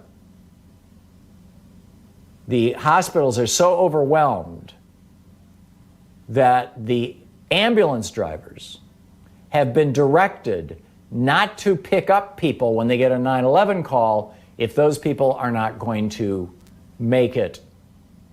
If they think that those people aren't going to survive, if they think those people are dying or are eventually going to die, they say to the people at the house, sorry, your dad, your mother, your uncle, your cousin, your nephew, your child, whatever it may be, sorry, they're so far gone, we're not going to try. And the ones that they are bringing in, they're having to triage them in the hospital lobbies, in the hospital gift shops, in the parking lot next door to the hospital.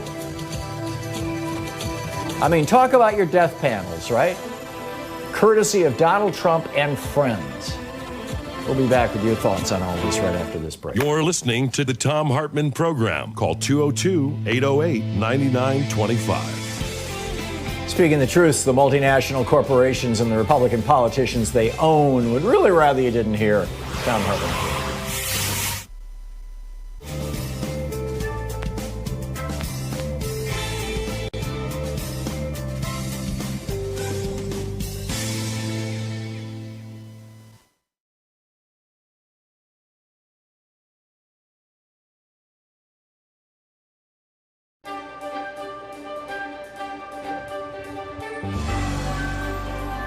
Our book today in the Thom Hartmann Book Club is Health Justice Now, Single Payer and What Comes Next by Timothy Faust.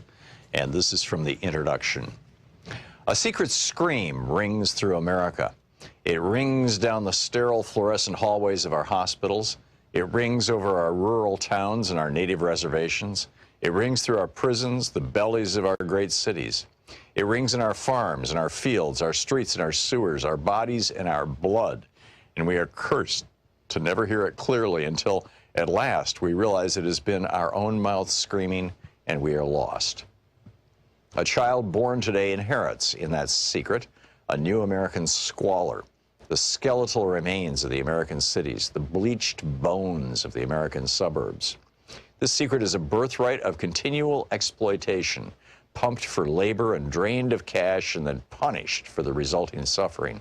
Punished for being hungry, punished for being sick, punished for being pregnant, punished for being poor, punished for being black or brown, punished for being queer, for being unlucky, for being. At the base of that suffering is lodged a little truth, like a knot in the stomach. In America, sickness makes you poor, and poorness makes you sick. This is a book about that relationship and why it happens, and why it's unnecessary, and what we can do to fix it. The cosmic whirling of God's great slot machine has not determined that some people are fated to suffer while others flourish. We have the resources to take care of everyone, and yet we refuse to do so.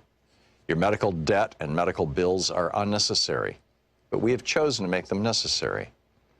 These are structural problems with structural causes, and many of them share roots in how we pay for health care. This is a book about health care and health finance. They are different. Healthcare is anything that helps you stay safe and healthy. It's a kind of freedom from and within your own body. Health finance is the method by which we as a country pay for that freedom and by which we decide who gets to have it and who doesn't.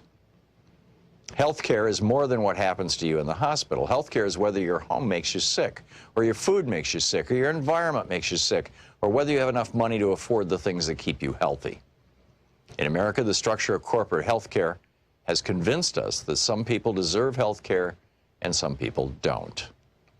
This is a book about that corporate health finance, about private insurance and private insurers.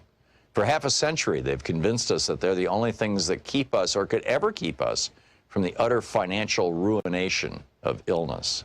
They've sold us different inadequate insurance plans and persuaded us that this is a form of great liberty, while chipping away at our freedoms for profit and holding our bodies and our children's bodies hostage. This is a book about single-payer health care, a health finance model in which we pool our abundant collective resources to provide health care to all people. It is a common model across the world. As we will discuss in this book, we have the potential not just to enact a single-payer program in America, but to build the greatest healthcare program among any so-called developed democracy. Here is my profession of faith. I believe beyond any doubt that single payer is demonstrably sound and imminently feasible. I believe a properly ambitious and well-structured single-payer program will do more than any other American social program of this generation to soothe the burns, to resuscitate the spirit, to nourish the moral will of the American people. I believe it will loosen the loathsome manacles of American health finance, an exploitative institution that profits by plundering from us our own bodily autonomy, and that anchors a larger exploitation that holds those whom we love as captive leverage to guarantee our servitude to abusive employers or domestic partners, to those who seek to dominate us both in the office and in the hospital. I believe this nation owes its people, whose labor has created its rich banquet, the safety and agency of health care. I believe this health care is greater in scope than that which happens upon an operating table. I believe that housing, food, income, and more, the components of basic human dignity, are health care. And I believe our work is that of striving toward justice for all people. And I therefore believe, I have to believe, that single-payer health care is our moral imperative. Single-payer is our tool. Single-payer is our weapon. Single-payer is our first step. But single payer on its own is not the goal. This book is about health justice. Healthcare is personal, so I want to start this book personally by introducing two friends of mine, Steve Way and Kyle Kolick. They're two guys about my age, I'm 30, who live in North New Jersey. They're sweet, gentle people and probably the most charismatic pair of friends I've met in my entire life. They make me laugh until my face hurts, and we like watching pro wrestling together. They're also being utterly broken by our American healthcare system, and it's keeping them from living their lives. Steve has muscular dystrophy. The muscle and tissues that hold his body together are eating themselves. He's doing pretty good, all things considered. He beat his original life expectancy of 18, and now probably has a long life ahead of him.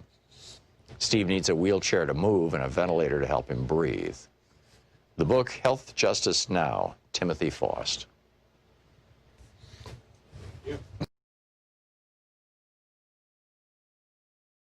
Voting tells how the GOP has been stealing elections for decades and will again this year unless we stop them. Hey, we have a new video for supporters of our program over at thomhartmann.com. It's about curing type 1 diabetes, which is a pretty amazing thing. Type 1 diabetes is where the cells in the pancreas that produce insulin are actually destroyed. They're gone. Type 1 diabetics, typically it shows up in childhood. And without insulin, people die from it fairly young. With insulin, they can live a good long life. But a University of Alberta researcher, Dr. James Shapiro, back in 1990, pioneered a transplant system. Now, the problem with that was that people had to use immunosuppressive drugs for the rest of their lives because they had just gotten, a partial pancreas transplant from another person. But now he's successfully on mice worked out a way of actually curing type 1 diabetes. We can't do it legally here in the United States, but they're doing it in Canada. It's amazing. You can check it out at thomhartmann.com.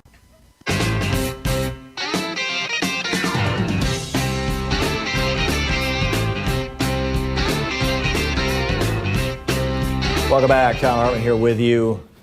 By the way, Jim Clyburn apparently agrees with me. Or maybe I agree with him. He said it first. This was in an interview on CNN yesterday. Or no, I guess it was this morning. He said, I do believe with only 14 or 15 days left in this presidency, it would be a waste of our time here in the House to pursue impeachment. I suspect if all that I heard on this tape is to be investigated, there could very well be criminal charges brought by state and local governments down there in Georgia. I would hope that would be pursued. And that is something that can be pursued even after January 20th. We have had a policy in this country since the founding of the country that we put criminals in jail or we hold them to account some way. Community service, fines, public censure, slap on the wrist, whatever it may be. Except for our presidents. We've never really held a president to account. And you say, well, Richard Nixon resigned. Yeah, we didn't hold him to account. The Republican Party held him to account. It was Republicans in the U.S. Senate and the U.S. House who walked over to the White House and sat Tricky Dick down and said, Dick, you've gone over the edge. You've got to resign.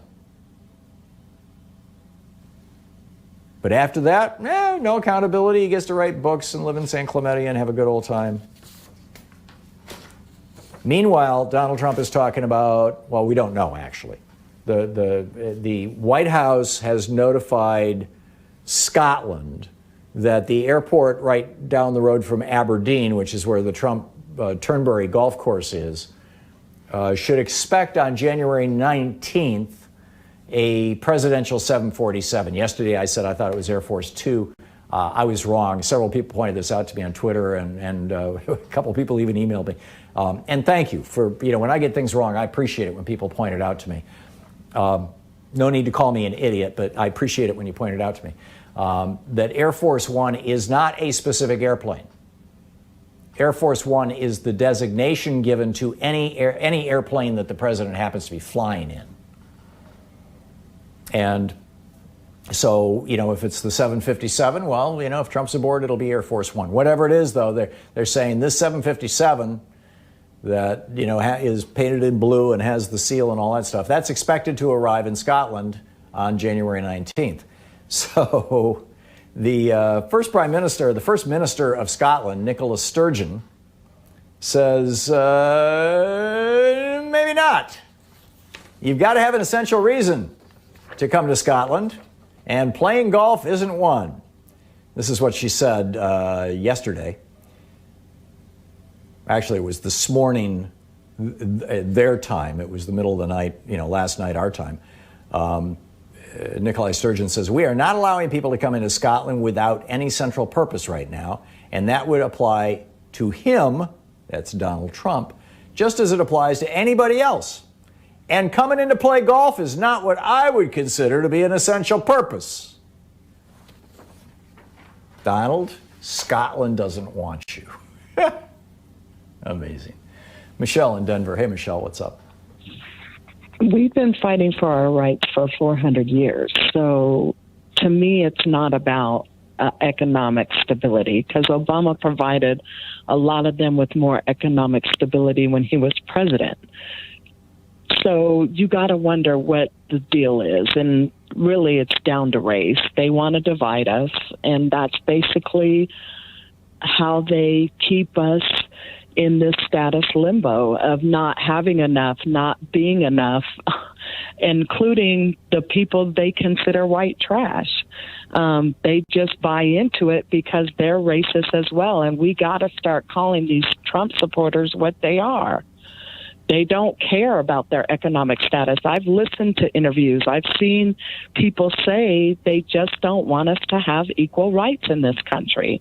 And as black people that built it, we're continually saving this country from itself, and yet we can't get equality. We can't get justice. If you don't do something with Trump, you're going to cause a civil war from our side, because this can't keep going on where they get away with stuff just because they have white privilege either, because we're being punished at 10 times the rate, including with death, including with prison sentence, including with COVID, including with economic status. At some point, it's got to come to a head.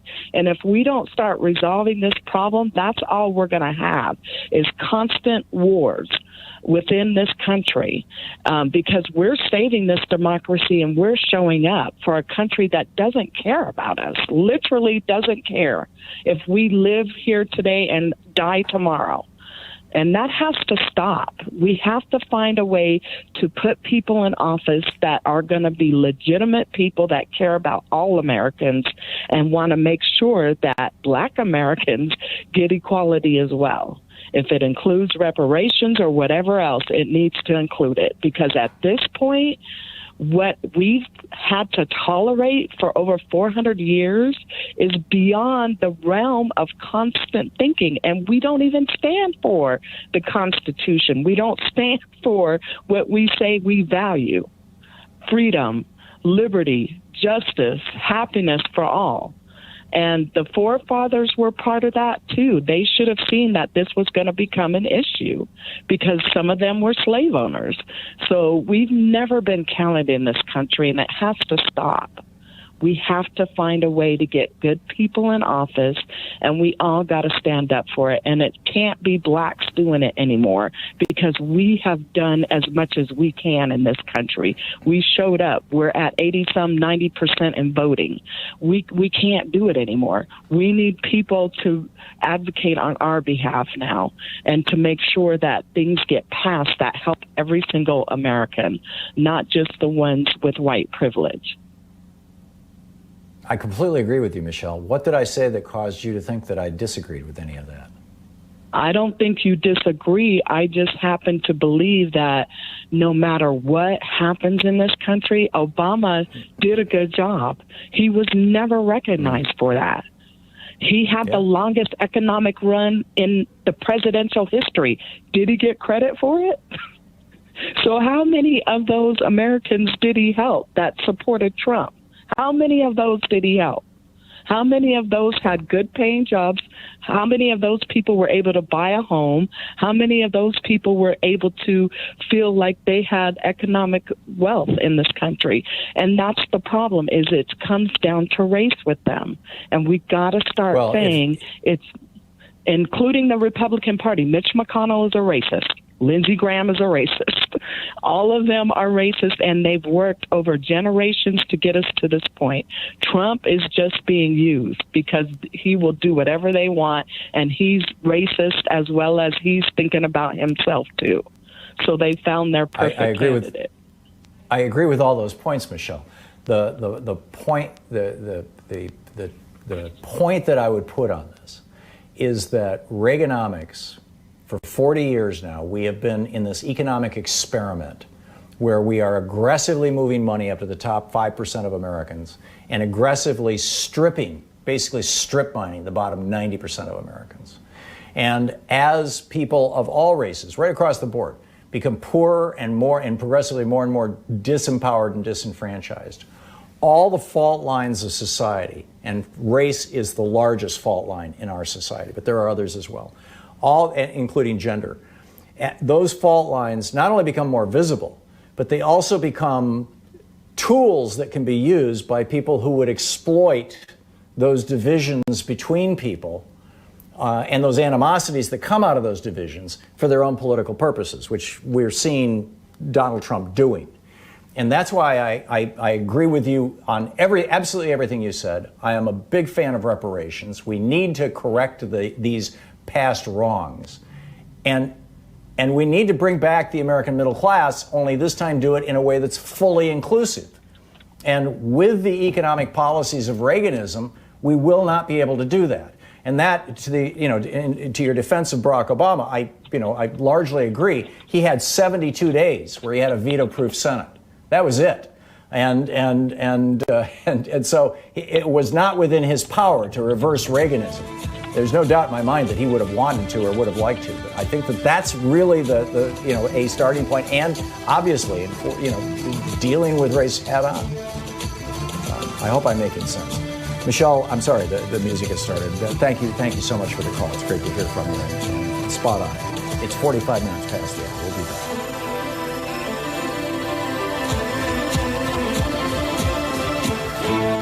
You're listening to Thom Hartmann. Visit thomhartmann.com for audio and video archives.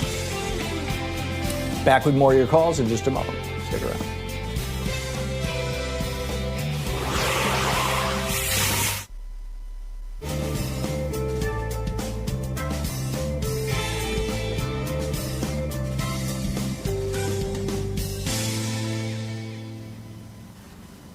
And welcome back. Kat in Vashon, Washington. Hey, Kat, what's up? Hey, Tom. Well, the MAGA wing of my family now has a COVID victim. I don't know what they're going to quite do about it. They have to go to the hospital. It's in Los Angeles, and he happens to be a fireman. And he said that when they were talking about the vaccine, only 30% or so of his station would be willing to take the vaccine, which is horrifying to me. Do you know, Kat, what percentage of them have already tested positive and therefore probably think they don't need the vaccine because they think they're immune? And they may well be. Yeah, I'm assuming because this family member, has just been diagnosed in his home. Now, I'm not sure yet he's sick, but I don't know how sick.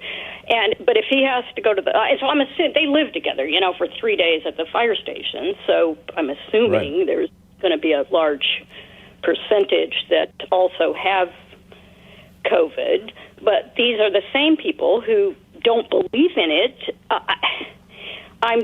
How can you not believe in it when you're driving the ambulances that are taking the people to the hospital? I don't know. What am I missing? There's no rhyme nor reason, and most of my family also, to make it even stranger to me, they're brown.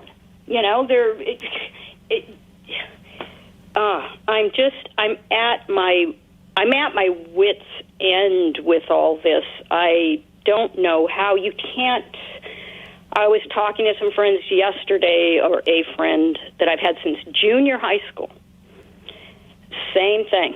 No, I'm not taking that. And she works in an old folks' home, scrubbing toilets at my age, and I'm your age, Tom. Well, and says that and she needs that job, and she says if they're mandated to take the vaccine, she'll quit. Really? Yeah, and I don't know where we're going. Do you know what her media diet is? I've never asked. Well, the ones in California I know are QAnon, and I mean that far end of the whole thing. And so they've even gone beyond Fox News. Beyond Fox News, but. See, I'm used to that. When you tell stories of your growing up and going with your dad to support Goldwater and whatnot, I was going with my Nazi mother to Richard Butler's house. Oh, my God. Yeah, and my mother, complete narcissist, this whole thing with Trump, it's just the PTSD that's involved because it's... What people have to understand, my mother's passed now, but not before. 2 of my siblings went in violent ways because of these people. And it hasn't so sorry to hear changed at all. Yeah. Yeah, it's almost like the crazies have reached out through YouTube and Facebook to find all the other crazies, and they're creating a tribe. It's amazing. Well, Kat, I gotta run, but finish your thought. I used to have to hide. I couldn't tell anybody at school what my mother's politics. Oh, geez. Not now. That's gotta be You're tough. out and proud. Kat, I gotta run. Thank you very much for the call. We'll be right back. It's coming up on 10 minutes before the hour.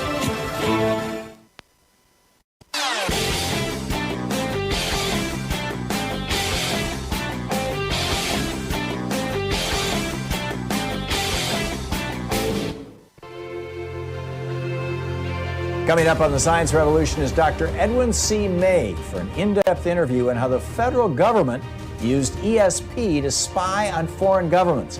In brief, the U.S. military and intelligence communities funded a 20-year program to collect intelligence during the Cold War by using so-called psychics. Did it work?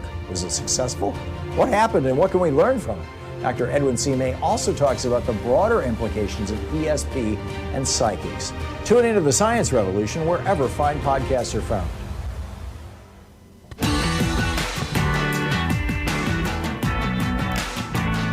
Welcome back. Steve in Topanga, California. Hey, Steve, what's on your mind today? Good morning. What's on my mind this morning is that, of course, Trump has to be prosecuted and all his cronies. It's absolute necessity. The hypocrisy. There are so many people in prison and in jails that for low-level crimes that get circulated in, and they never get out of the system. They can't pay the fines, or they do a little violation, and it's just a revolving door for these people. So many people's lives have been ruined on such a low-level crime, and now we're talking about major crime. And what this feeds is the lack of participation in voting. When people see the hypocrisy, they don't want to vote. They don't want to participate because they just see how it's so double standard. And, there's white privilege and there's money privilege. Rich white bankers, skating after they steal billions of dollars, and a young black person, shoplifts a candy bar and they get shot by the police on the way out. Is that the kind of thing you're talking about? That's exactly. And, it's the hypocrisy is just getting worse and worse. When I was a kid, if you got caught with 3 seeds of marijuana, you get 10 years. And things like that, just victimless crimes that are punished harshly, and victim crimes, what the Trump administration has managed to do in the last 4 years is just unbelievable. And it's going to feed more of it. It's going to embolden more of these people if we don't stop it. It has to be done. It has to be a priority. I agree with you. Priority. And this is where it's so difficult to disentangle economics, race, and racism, and racist systems, the law and how the law is enforced, which ties back to both of those. The law is enforced very, very differently. If you're wealthy, it's very different if you're white or if you're black, et cetera. And the law making and how that system has become corrupted by big money. This is all like one giant, ball of yarn, and trying to just pull one thread out and say, oh, this one thread, if we just fix economics, it'll solve everything. Or if we just fix racism in America, it'll solve everything. Or if we just fix, corporate fat cats not going to jail. Or if we could just throw Donald Trump in prison, it's not going to fix everything. It is a complicated situation. Complex mess. I agree. That is the result of 400 years of insane racism and the enslavement of human beings on this continent. The leadership, though, who is the leadership of the whole country that is steering the ship, when they do something criminal, they have to bear the burden. And it's, since Nixon, I remember Nixon, and I've watched the Watergate trials and all that kind of stuff. I mean, nothing happens to these guys. And then the Democrats always play nice. Oh, let's just turn the page and move on.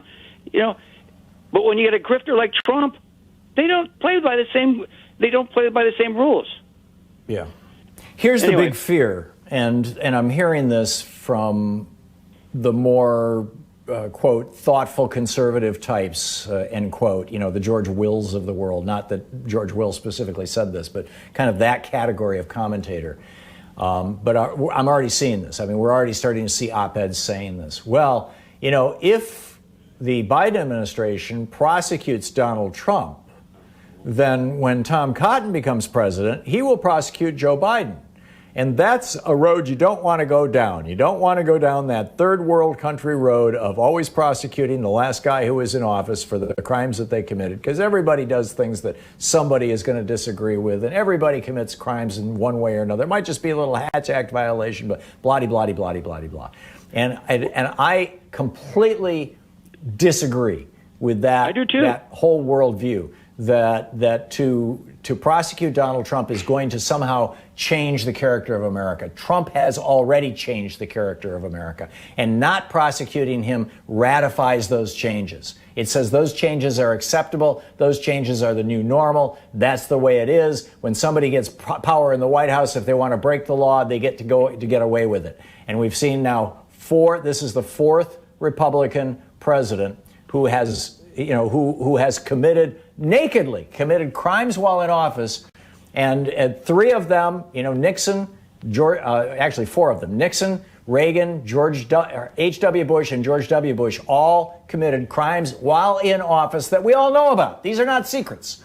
And none of them were held accountable, and now Trump is saying, hey, my turn. Same thing. Can't hold me accountable. The difference is, though, and at some point, America has to say, enough. The difference is that Trump is a career criminal. He has a whole history. His whole lifetime he's been a criminal. And if we can't face up to this and pull a judgment and pull him out a little, he's a different card. He's the joker in the deck. And if you can't recognize that, how are we ever going to move on? How are we going to educate? And that's another thing. Education is the empowerment of the people. Anyway, we could beat this horse to death. That's what I'm with you, Steve. Steve, very well said. Thank you for the call. Toby in Louisville, Kentucky. Toby, we just have a little less than a minute. You got a quick one? Well, I'd like to say I think that you and CNN, MSNBC should be responsible a little bit why black people won't take the virus. I mean, they won't take the medicine. You all scared everybody to death before the election, going on like Donald Trump was making it. Now, after the election's over, every one of you all run around hollering, we got to make them take it. I can't figure out why they won't take it. Yeah, I talked to me. I tell you Toby, right now why they won't take it. You all scared them out of death trying to vote against Donald Trump. When did I tell anybody they shouldn't take a vaccine? You kept saying, I don't trust the vaccine. If it's got to do with Donald Trump, I won't take the vaccine. If it's the doctors or Dr. Fauci, I will.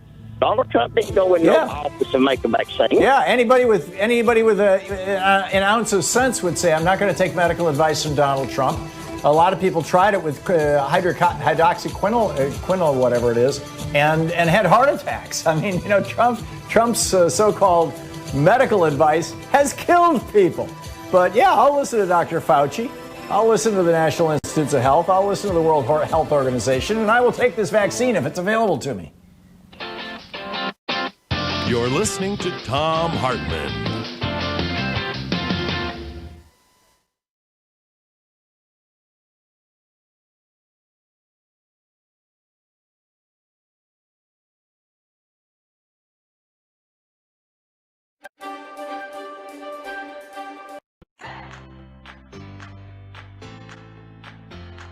These companies support the Thom Hartmann Program. They are CB Distillery, CBD for sleeping.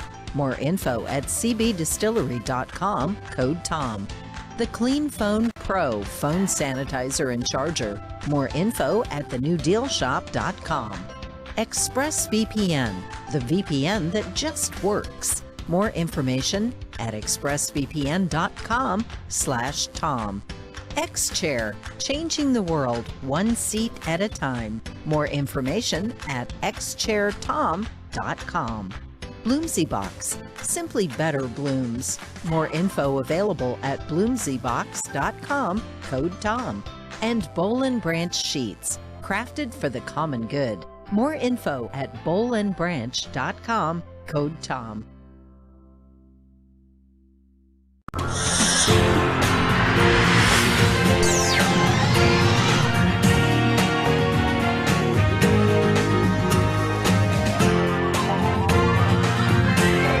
We say fight back!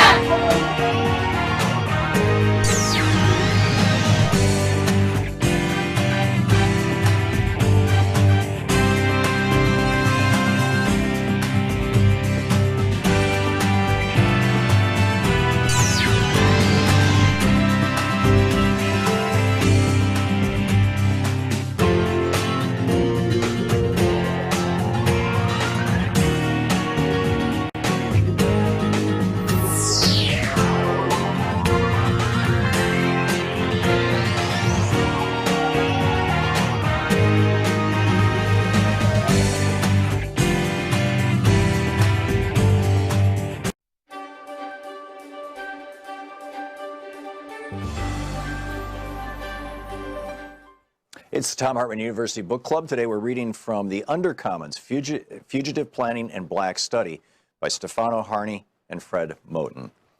This is from the introduction. It starts with love, exchange, fellowship. It ends as it begins, in motion, in between various modes of being and belonging, and on the way to new economies of giving, taking, being with and for. And it ends with a ride in a Buick Skylark on a way to another place altogether. Surprising, perhaps, after we have engaged dispossession, debt, dislocation, and violence, but not surprising when you have understood that the projects of fugitive planning and black study are mostly about reaching out to find connection.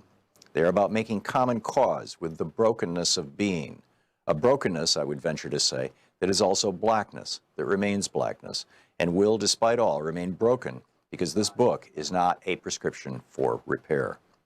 If we do not seek to fix what has been broken, then what?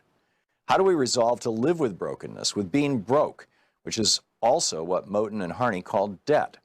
Well, given that debt is sometimes a history of giving, at other times a history of taking, at all times a history of capitalism, and given that debt also signifies a promise of ownership but never delivers on that promise, we have to understand that debt is something that cannot be paid off.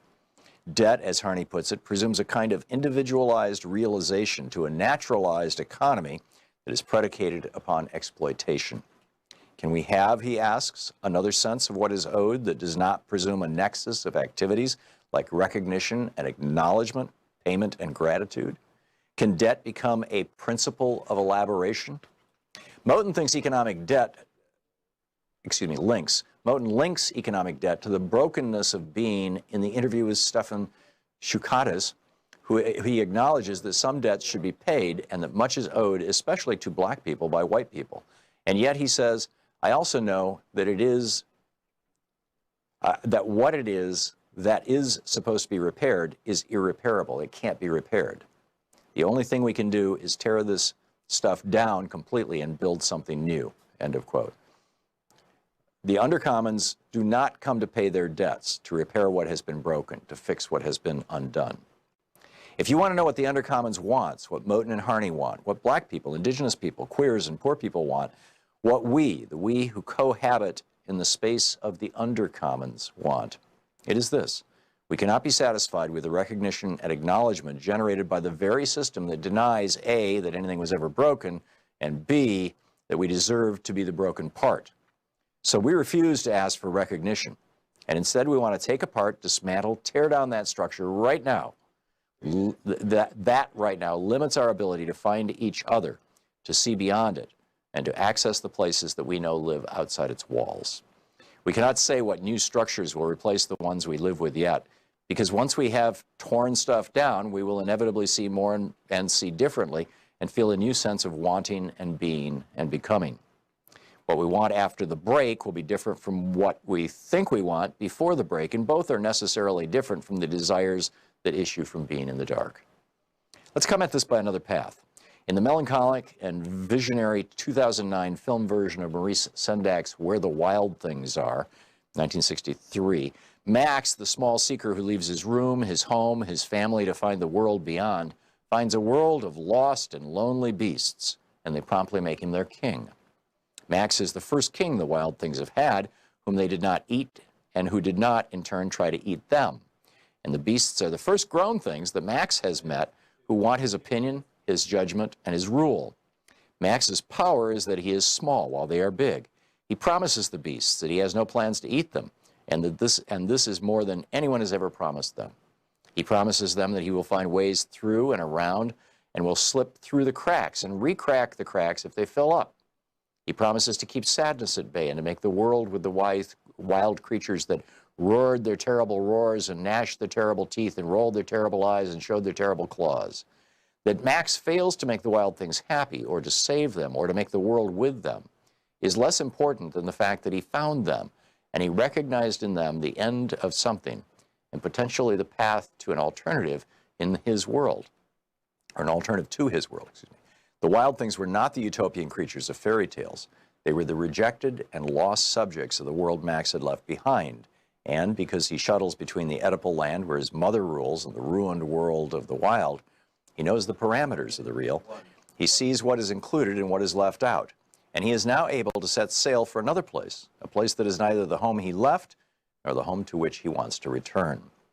Moten and Harney want to gesture to another place, a wild place that is not simply the leftover space that limbs real and regulated zones of polite society. Rather, it is a wild place that continuously produces its own unregulated wilderness. The zone we enter through Moten and Harney is ongoing and exists in the present, and as Harney puts it, some kind of demand is already being enacted, fulfilled in the call itself. While describing the riots of London in 2011, Harney suggests that the riots and insurrections do not separate out the request, the demand, and the call. Rather, they enact the one in the other. The book is The Undercommons, Fugitive Planning and Black Study.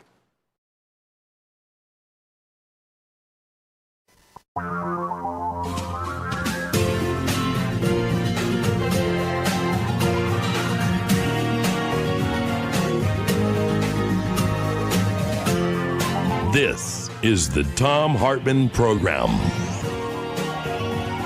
Welcome back. Thom Hartmann here with you. On the line with us is our old buddy, Dr. Justin Frank, the psychoanalyst and clinical professor at the Department of Psychiatry and Behavioral Science at George Washington University in Washington, D.C., the author of Trump on the Couch, as well as Obama and Bush on the Couch.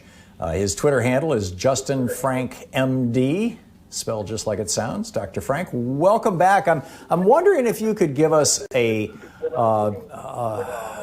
basic understanding of the psychology of authoritarianism.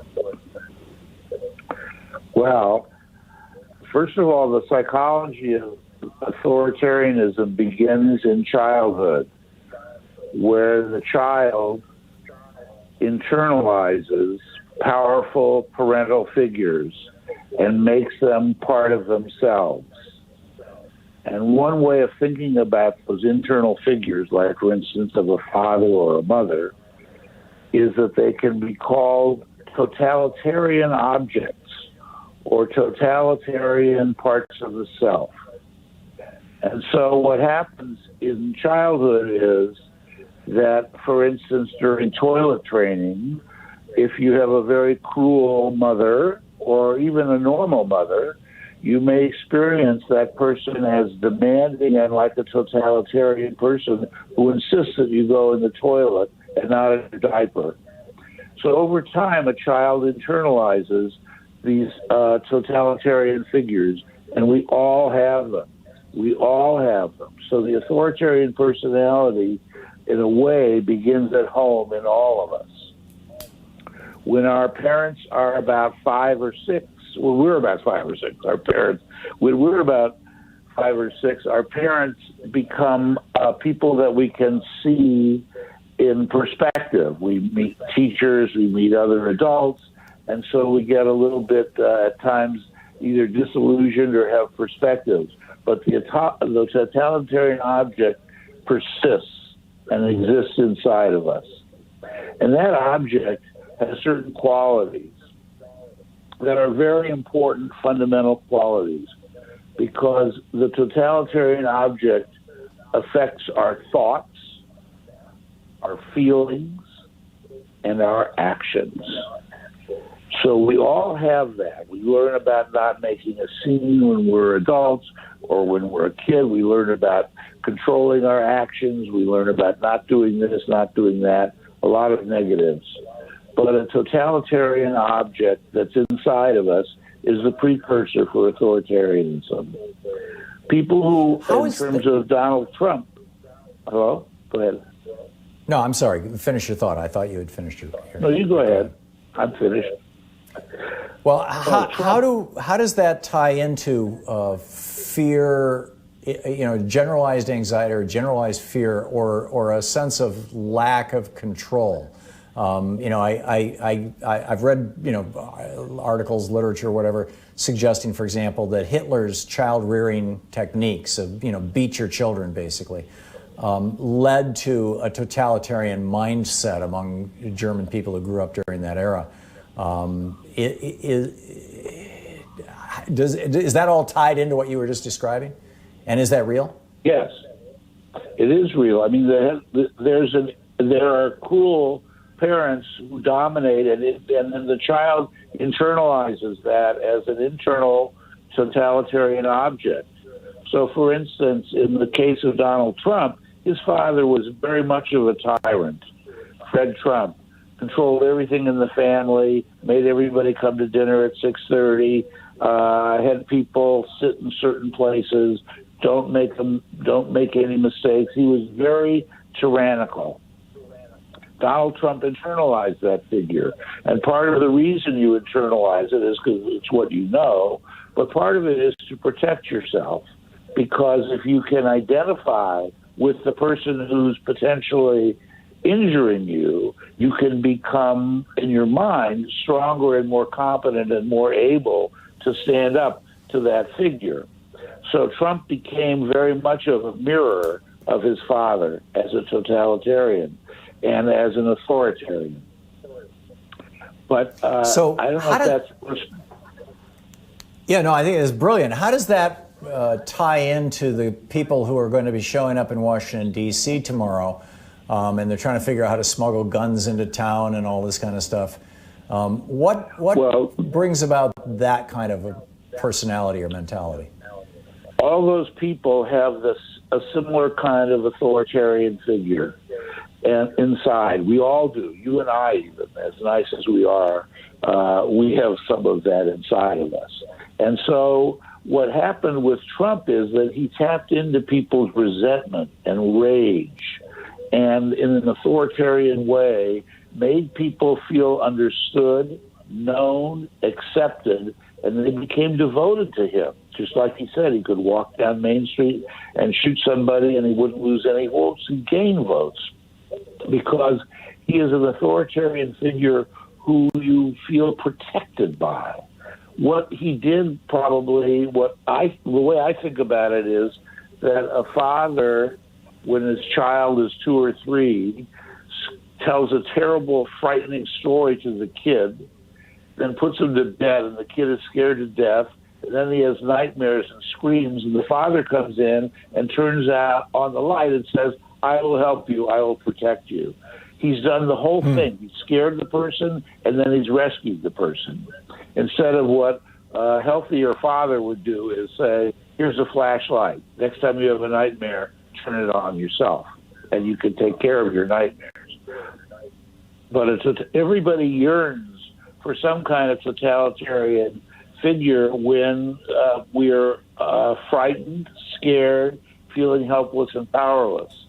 And the combination that Trump has had in in his functioning as president is that he is a totalitarian figure who's also, as people have described, a malignant narcissist. Well, people who are narcissists have to see themselves mirrored. So the people who follow him feel that they're very similar to him and they identify with him. And he also insists on imposing himself into their minds and into their being. So when he has rallies, there's a reverberation of mirroring process, and it's not even clear who's who sometimes. Is it Trump or is it his base who is responding to him? It's like there's a shared unconscious totalitarian figure. So the people who are coming into D.C. tomorrow are essentially deeply identified with him. The other thing that a totalitarian figure can do, and Trump is one who does, is he can give you permission to be cruel and to be violent. So all presidents function to some extent as a superego figure or as a father figure. And usually they help you manage your behavior, control your impulses, manage your anxiety. So Obama would try to help calm us down so we'd be less anxious about the turmoil that existed in the world. Reagan did the same thing. Other presidents do that, whereas Trump does not do that. He says, I'm in charge, I can fix it, and he is the person who essentially does everything. And he is the ultimate totalitarian figure. So he gives permission to the rest of us to be nasty or to be violent. He says, lock them up, go ahead and beat up the person in his rallies. This is giving permission for the totalitarian figure in all of us, or at least in those in his base, to emerge and feel that they can express themselves. And that's what I think has been happening in this country, and it's very disturbing. I'd like to get to this at the level of society. Can you stick around for a few minutes and we can continue the conversation? Sure. Okay, great. We'll be right back with Dr. Justin Frank, psychoanalyst, clinical professor at the Department of Psychiatry and Behavioral Science at George Washington University, author of Trump on the Couch. Justin Frank, MD, on Twitter. This is the Thom Hartmann Program. We'll be right back with Dr. Frank. Stick around.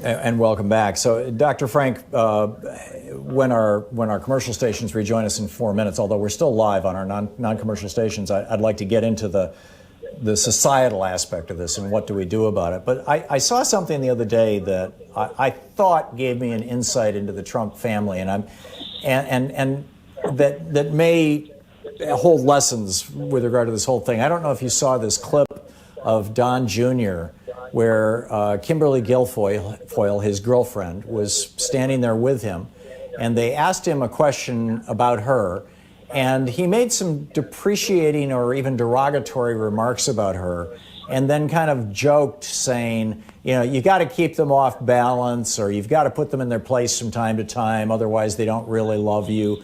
I'm sorry, I'm doing this from memory. I don't have the quotes in front of me, but it was essentially words to that effect. And I remember thinking, I'll bet this is how his father raised him, that he would trash him in front of other people.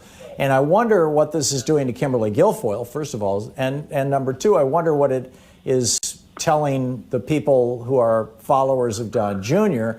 And number three, you know, where did this come from? I mean, I've literally, I think maybe only one other time in my life have I seen that kind of dynamic in a couple that was, you know, that I could see interacting that way.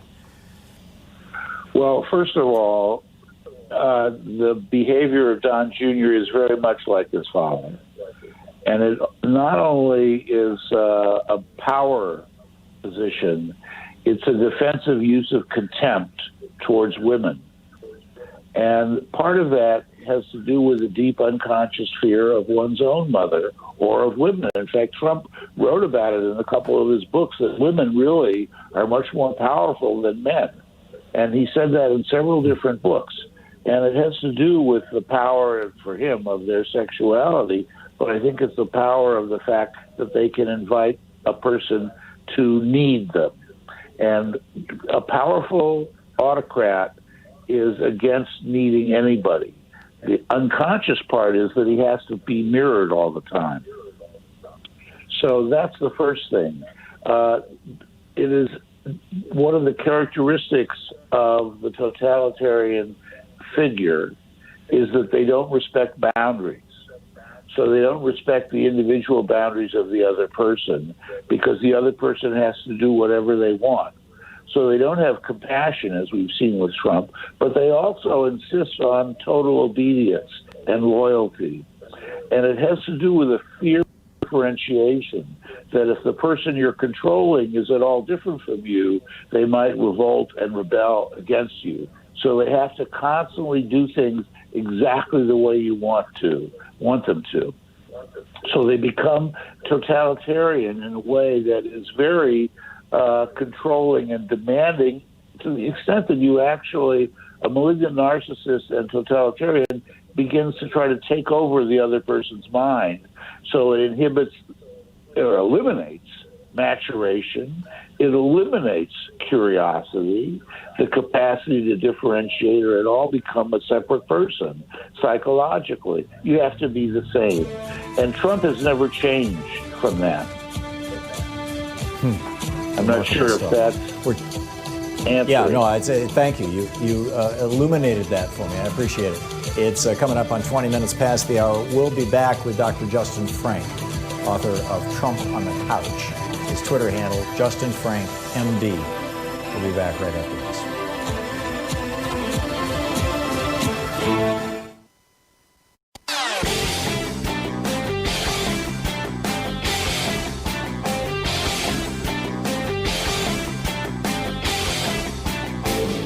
Share the Thom Hartmann Program with your friends. We're available on SiriusXM, Free Speech TV, Pacifica, commercial stations nationwide, YouTube, Twitter, Facebook, on the Thom Hartmann app, and you can even tell your smart speaker to listen to the Thom Hartmann Program. Hey, we just put a new video up for supporters of our program over at ThomHartmann.com, and it's about what would have happened if back in 1941, when we were attacked by the Japanese at Pearl Harbor, what would have happened if Franklin Roosevelt had said, well, Hawaii didn't vote for me, and it's only 2,404 dead people. I mean, that's not so many, right? What's the big deal? Or what would have happened if my dad, who, joined the Army to go fight in World War II, if my dad had said, well, it's only 2,400 people, and I live in Michigan, and they're way over in Hawaii. They're never going to get to Michigan. That's the poison that is spreading in America right now, that we really need to take on. And so anyhow, that's the essence of this, the new video that we just put up.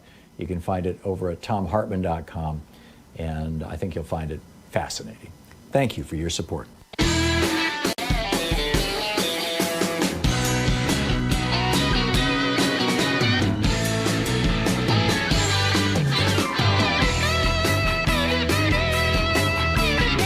Dr. Justin Frank is on the line with us, the author of Trump on the Couch, his Twitter handle, Justin Frank, MD.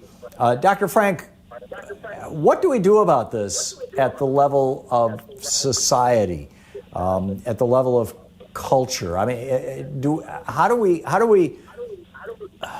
I'm lacking words here. How do we awaken America to the danger of authoritarian leadership? I guess that's the essence of my question. And how do we purge this poison out of our system that has so infected our country over the last 5 years? Well, the poison is real. But the problem with the poison is it's going to linger after Trump leaves. And that's what you're asking about and talking about. Because it is going to linger. And there is an authoritarian part in all of us. One of the great things about an authoritarian figure, even though they're mostly bad and negative, is that you can feel protected and safe. But also you don't have to once you decide not to be an individual and to be a Me Too kind of follower, you don't have to think. You don't have to make decisions. on this kind of a level. So actually, there are some people who talk about in England, and I've been quite influenced by their thinking, the unconscious attraction to non-thought that we all have, which is that we're attracted to not having to do the work of thinking, which fits exactly with the needs of an authoritarian figure who wants to control our ability to think. So the attraction is that we don't have to do work. We don't have to risk being attacked for our individual thoughts. There's a lot of attraction. That's why people categorize people. People talk about me as, oh, the shrink is talking, or, oh, the economist who doesn't know anything is talking. Or, they categorize people by race, by gender, all kinds of ways of not just projecting and paranoid anxiety, but managing anxiety so they don't have to think about the other people as individuals. And what Trump's done with the poison is he's activated that part of all of us. And the only way I think we can ever get through this is, A, to prosecute Trump after he leaves office. We have to make people accountable and make it open. But the second is we have to look at our own position of welcoming him and embracing him. And I don't just mean his followers. I mean people in the media who always give him the benefit of the doubt for so long, for 3 or 4 years, in fact.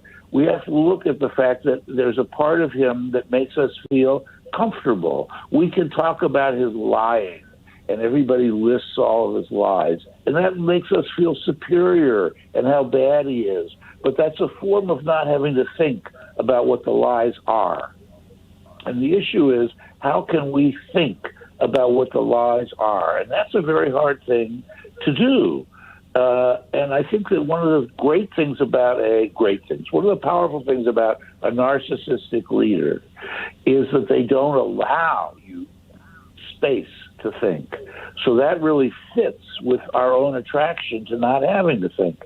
So they don't allow us space to think because they don't want us to be individuated. And there's a part of us that's comfortable with that. And that causes a big problem that we're going to have to work on, where people have to recognize their participation in enabling this man as a president to do these things. One of the ways that he does... Dr. Frank, Okay.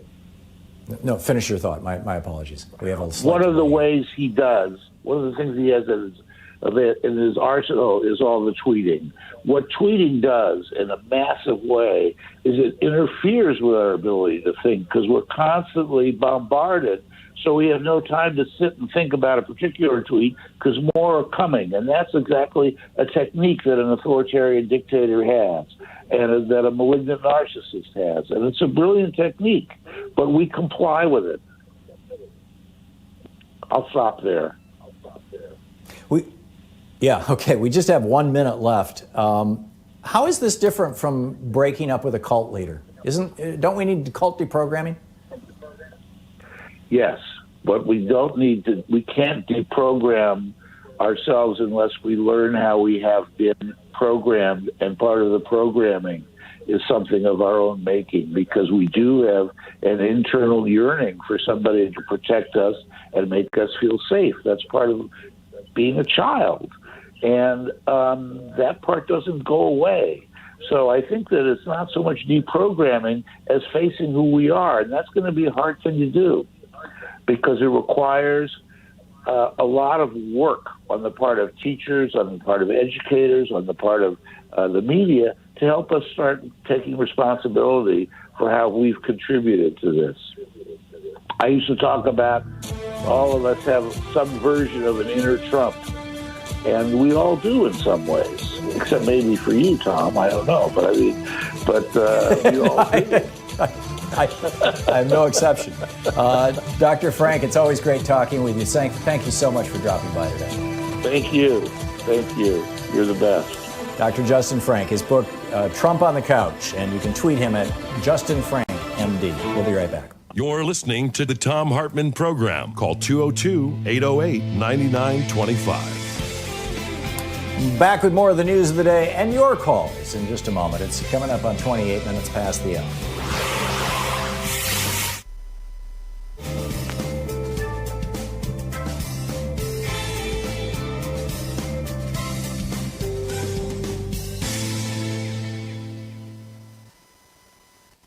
This is the Thom Hartmann Program.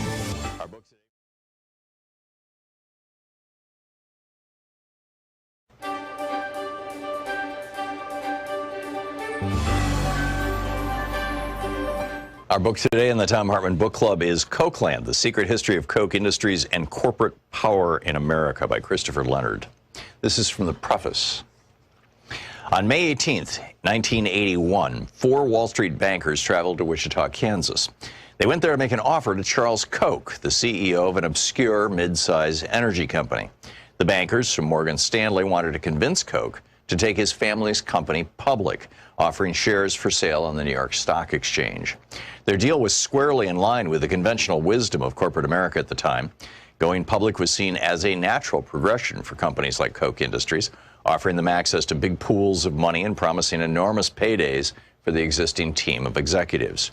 All it required from the CEO was to surrender control. Morgan Stanley, in return, would collect a small fortune in fees. Charles Koch was 45 years old. He had run Koch Industries since he was 32 when his father died suddenly. He was trim, tall, and had an athlete's build. He spoke quietly in meetings and seemed almost passive. The bankers laid out their plan to take Koch public.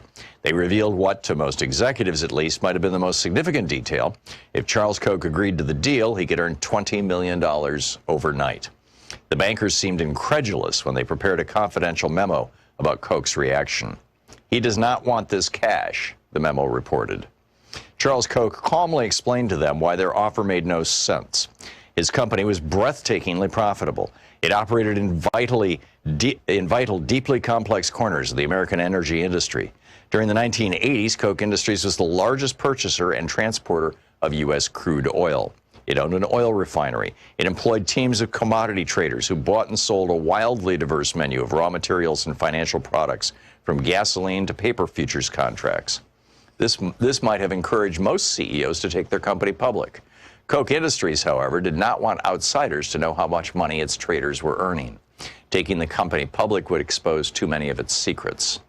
The memo said, certain of Koch's commodity traders are particularly worried that their high salaries, once disclosed to the public, would be used against them by their trading partners.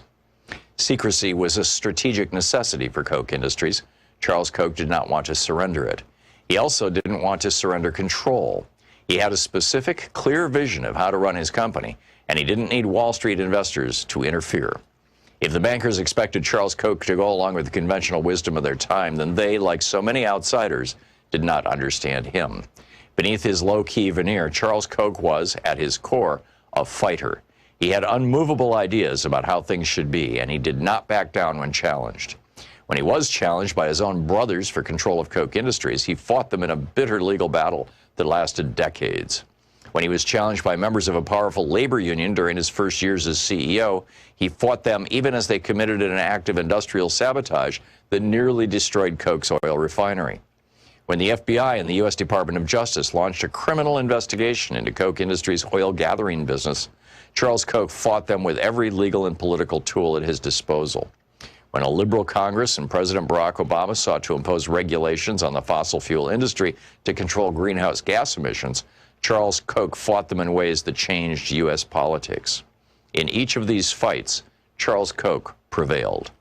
When Charles Koch dismissed the bankers in 1981, it was just a small skirmish in the larger war to control Koch Industries. After prevailing in that fight, he created a company that was true to his vision. He avoided the snares that entangled many publicly traded companies that report their financial results to investors every 3 months. Koch Industries didn't have to think quarter to quarter. The company thinks year to year. An internal think tank and deal-making committee called the Development Group will sometimes think through a business deal on a timeline measured in decades. This long-term view made Koch more nimble where other companies stumbled. In 2003, for example, Koch Industries bought a group of money-losing fertilizer plants when no publicly traded company was willing to take the risk. Today, those plants are as profitable as a broken ATM machine that spews out cash around the clock. Unlike publicly traded companies, Koch Industries does not pay out rich dividends to investors.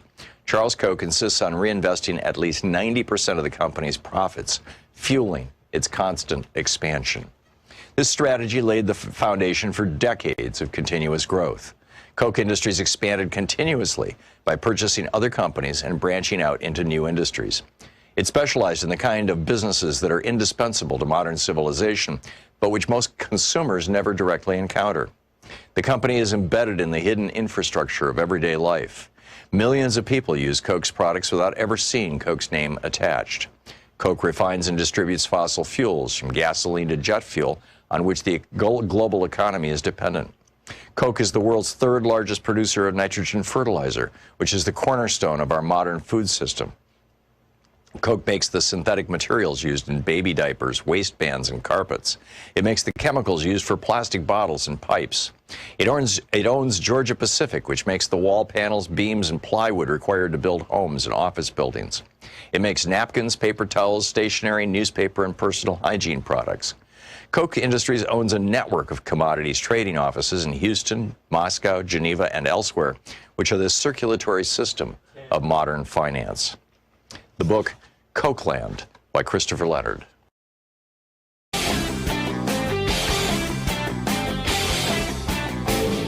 The Hidden History of the Supreme Court tells the story of Nixon and Reagan's committing treason to steal the White House. So we've got a new video up over at ThomHartmann.com for folks who are supporting the program about how big pharma, the big pharmaceutical companies, might be the lever that the healthcare industry uses to destroy Medicare for all, or even a public option as we move into and toward the Biden administration.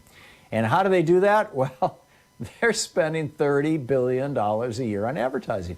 The United States is the only country in the world, the only developed country in the world, that allows drug companies to advertise with very, very few restrictions on television. Only one other country, New Zealand, allows any kind of drug advertising on television. But in the United States, the door is largely wide open. And as a result, all of the television networks are hooked on money from big pharma and big health, as it were. You can check out all the details over at ThomHartmann.com with our new video for the supporters of our program. Thank you.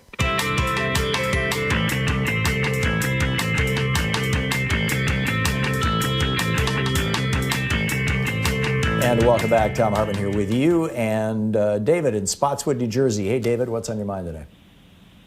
Hey, I just wanted to call about Trump supporters, and I think is a deficiency in our culture, which I've nicknamed the Church of Positivity.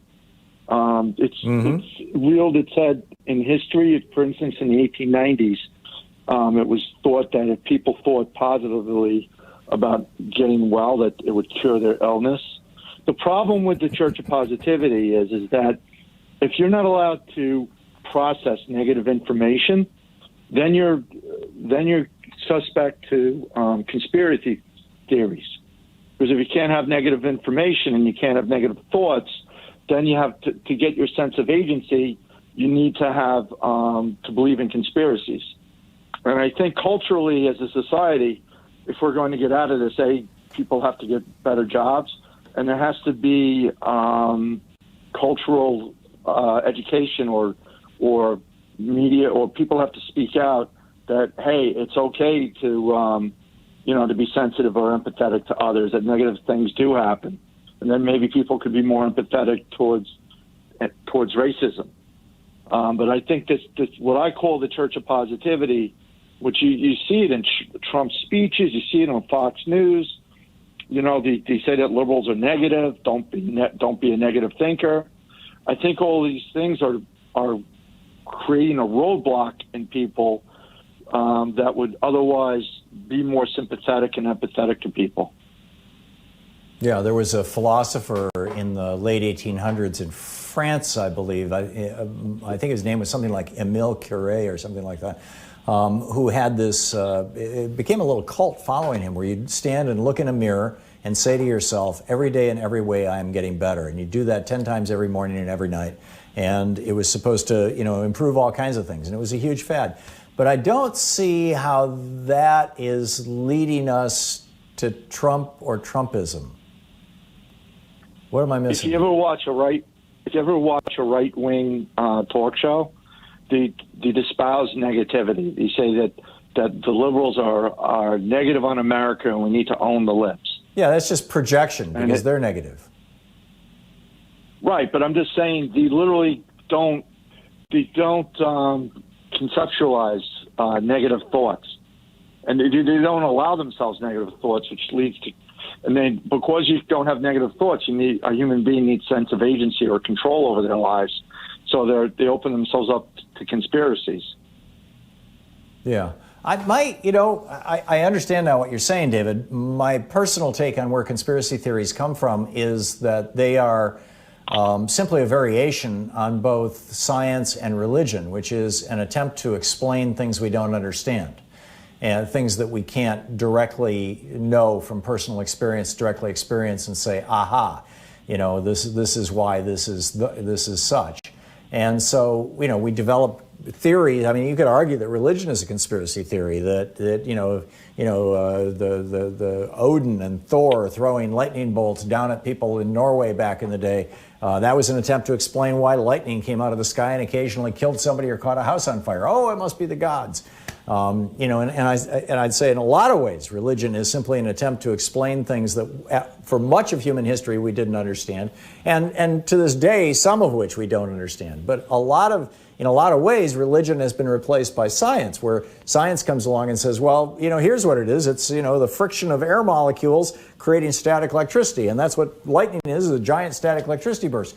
Well, for somebody who doesn't understand what static electricity is, or for somebody who doesn't trust or believe in science, then they will either revert back to religion or they'll adopt a different kind of conspiracy theory, one that doesn't involve a god or gods in the sky or in the trees or whatever, but rather involves other people conspiring to do things. And this is where we got the Salem witch trials. This is where, literally the first month that they met in Philadelphia to write the Constitution in August of 1787, there was as I recall, it was a cholera epidemic. There was some sort of an epidemic going on, and people chased this old woman through the streets, saying that she was the witch who had cast a spell on the city of Philadelphia, and she was killed by a mob while they were negotiating the Constitution inside Independence Hall. What was then the Philadelphia City Hall, as I recall. That's an attempt to explain something that's not understood, that conspiracy theory. And so, personally, I think that's where they come from. But I get what you're saying, David. It's that, that feeling of a lack of agency inspires that. And I can tell you, having worked in numerous third world countries around the world, that those countries where the leadership is not transparent, where people are poorly informed, where poverty is epidemic, and where government doesn't work for the people, conspiracy theories are probably the majority of the political dialogue, not the minority. And that's the thing that alarms me about Trump and Trumpism, is that we are moving in that third world country direction because our government is not working for us, because it's not taking care of us, because it's not providing for the general welfare, it's not protecting us. And so, we try to figure out why. Well, it must be fill in the blank. For the Germans back in the 1930s, why does life suck? Oh, it must be the Jews, or the Gypsies. For Viktor Orban in Hungary right now, oh, it must be the Jews. It must be George Soros, et cetera, et cetera. So, it's probably a bit of both, what you're suggesting and what I am. David, thanks for the call. It's nice to hear from you. Bernhardt in New York City. Hey, Bernhardt, what's up? Hey, Bernard. Hey, Tom. Great fan of your show. Hi. I wanted to talk a little bit about, I live in New York City. I live in Tribeca. I'm in law school. My wife is a nurse practitioner. And the issue I wanted to discuss was the new coronavirus vaccine. And we are not willing to take it, neither my wife or I. And I'll tell you why, what the rule behind that is that, first of all, we're not... Bernard, I'm not gonna put you on the air to tell us why you're not gonna take a vaccine. I'm sorry. I'm not gonna go there. And I'm not gonna take any calls like that. Joe in Bentonville, Michigan. Hey, Joe, what's on your mind? Yes, sir. I just wanted to call and ask, maybe you could clarify, and I appreciated the segment with the psychiatrist. Why don't these people realize, these Trump people and Trump himself, that their parents and grandparents, not Donald Trump's parents, grandparents, great-grandparents, and further back about 200 years have fought and died, tooth and nail, women and men soldiers, to keep this country safe from kings and dictators, and now they're trying to turn it over to a dictator. Do they not realize it? Why doesn't somebody point that out? And one other question, and then it's yours. Why didn't somebody put together a montage of Trump's lies, one right after another, some of the most heinous, like the one that sticks in my mind right now is well, you watch, 2 days after this election, this whole COVID thing is just going to magically go away, just like when it started. Why didn't somebody do that? Use it for a campaign tool. It's almost like they're not really trying.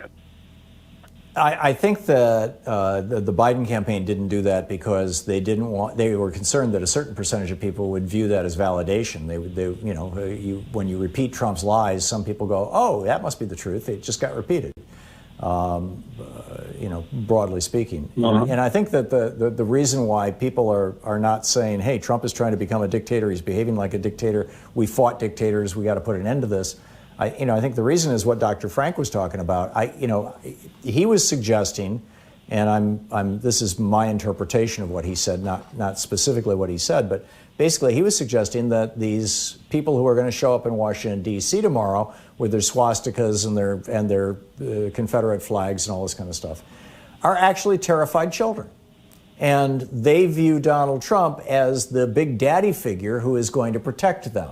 He's going to protect them from the people that they're afraid of, the people who look different than them, the people who talk different than them, the people who grew up under different circumstances than them, the people from parts of the country that they've never visited or other countries that they've never visited.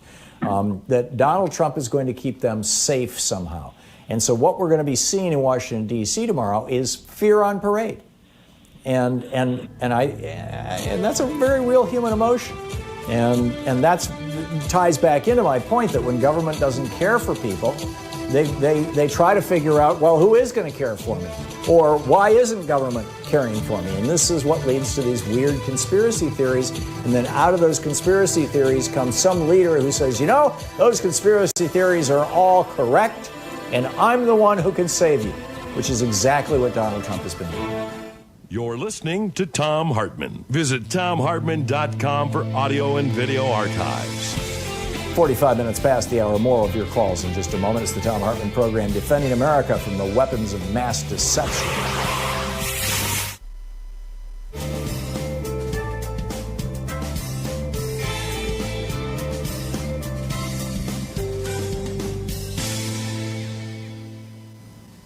And welcome back. Courtney in Brooklyn, New York. Hey, Courtney, what's up? Hello, good afternoon, Tom. Was just calling to make points about Trump's issues and how he's encouraging subconscious normalizing disobedience and everything. And also these things stem from an old age subconscious conditioning that separated the super wealthy and the donor class from all the fray of rivalment between opposing and affiliated parties. Basically, it goes back to all the way to 1800s, where the sharecroppers were here and the ruling class kept themselves separated the African sharecroppers from the Welchmen, from the Welsh sharecroppers, because they knew if they came together and saw through their differences and reinforced their similarities, that their economic power would soon rival the donor class, and that echoes out all the way until today. Trump, his existence is normalizing disobedience, and the narcissism that people are speaking about. These narcissists, they thrive off of confusion. Any status of confusion is an opportunity to be cynical about things, and that's what narcissists are. And I think what this stems from is the concept of whiteness and the concept of black generalization. So the concept of whiteness also relates to the black generalization of African Americans. Nationality is the label of identity. It's nationality. My great-great-grandfather is from Scotland. The notion of a kilt is not strange to me. However, when it comes to these all these labels and status quos and reinforced stereotypes, self-expression is quite seldom. So when it comes to like freedom of expression, and that's what really affects the political field of consciousness and everything. Stereotypes, normalizes the cognitive field, and this is what keeps our issues and our grievances, and it's apparent that there's a disconnect, but we don't seem to reach something solid that we all could hold on to that would affect the people at the top and how they feel about it. And I think no, I completely agree. I think what you've identified here, Courtney, is the whole divide and conquer strategy. Where back in the 70s when the women's movement was happening, you had right-wing commentators and politicians saying, "Oh, you don't want women coming into the workplace because they're going to drive down your wages." And 20 years before that in the 50s, and now we're here, it was, speaking to white people, "Oh, you don't want black people coming into the workplace, at least with equality, because they'll drive down wages." And now it's, Donald Trump saying, "Oh, you don't want brown people coming into the workplace." It's all divide and conquer. It's trying to keep working people hating each other. Absolutely. And this is the reason why so many people are the same and produce clone-like copies of themselves when they have kids. It's like stifling the space for like self-expression and original thoughts and such. I'm with you. Courtney, I got to run, but thank you for the call. Thank you very much. It's great to hear from you. We'll be right back. It's 10 minutes before the hour.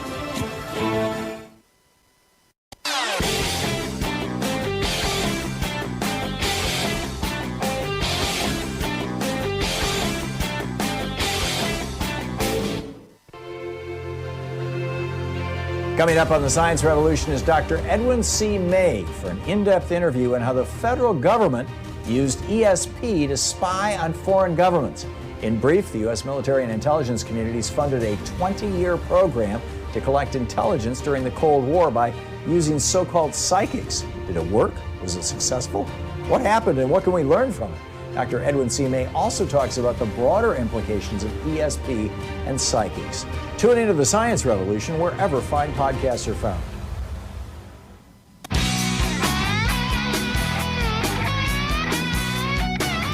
Welcome back. Thom Hartmann here with you. Rich in Cedro, Woolley, Washington. Hey, Rich, what's up? Hey, I'm calling for a National Day of Inaction starting tomorrow and until the inauguration at least. If you're left-wing, if you're ML or BLM, if you're anti-fascist, you feel the need to counter-protest, don't do it. Sit home, watch it on TV. Don't justify their existence. Don't legitimatize them. Because Martin Luther King and Gandhi, they protested against established authority, the police, the state. This is just a mob. So don't legitimize them and don't give the media a chance to establish a false equivalency. These are people who are willing to break windows, light buildings on fire, and even shoot police and try to blame it on the left. And which they have done. We don't even want to be out there. Yes, and we don't even want to be out there, so there's nobody else to blame. Because a radicalized authoritarian follower will, as the day progresses, I can guarantee you there will be violence when they don't get their way. And as long as we're not out there, the media can only say, "Hello, America, look at yourself. This is what, if you were like a..."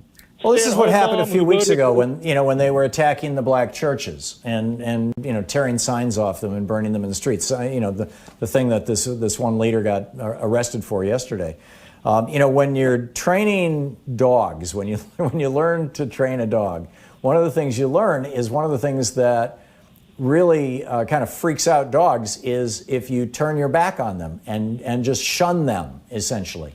Shunning, banishment is traditionally the most severe punishment that in tribal communities and Aboriginal societies all around the world that is imposed on people, is being shunned.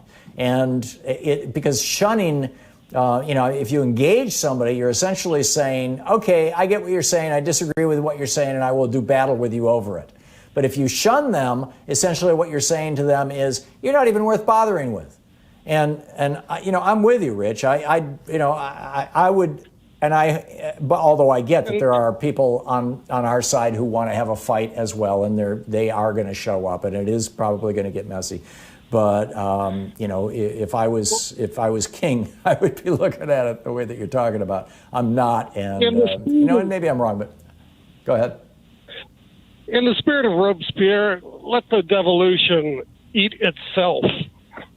There you go. Rich, thank you very much. Nancy in Chewilla, Washington, am I saying Chewilla, I told her that you wouldn't be able to say it. Nobody can.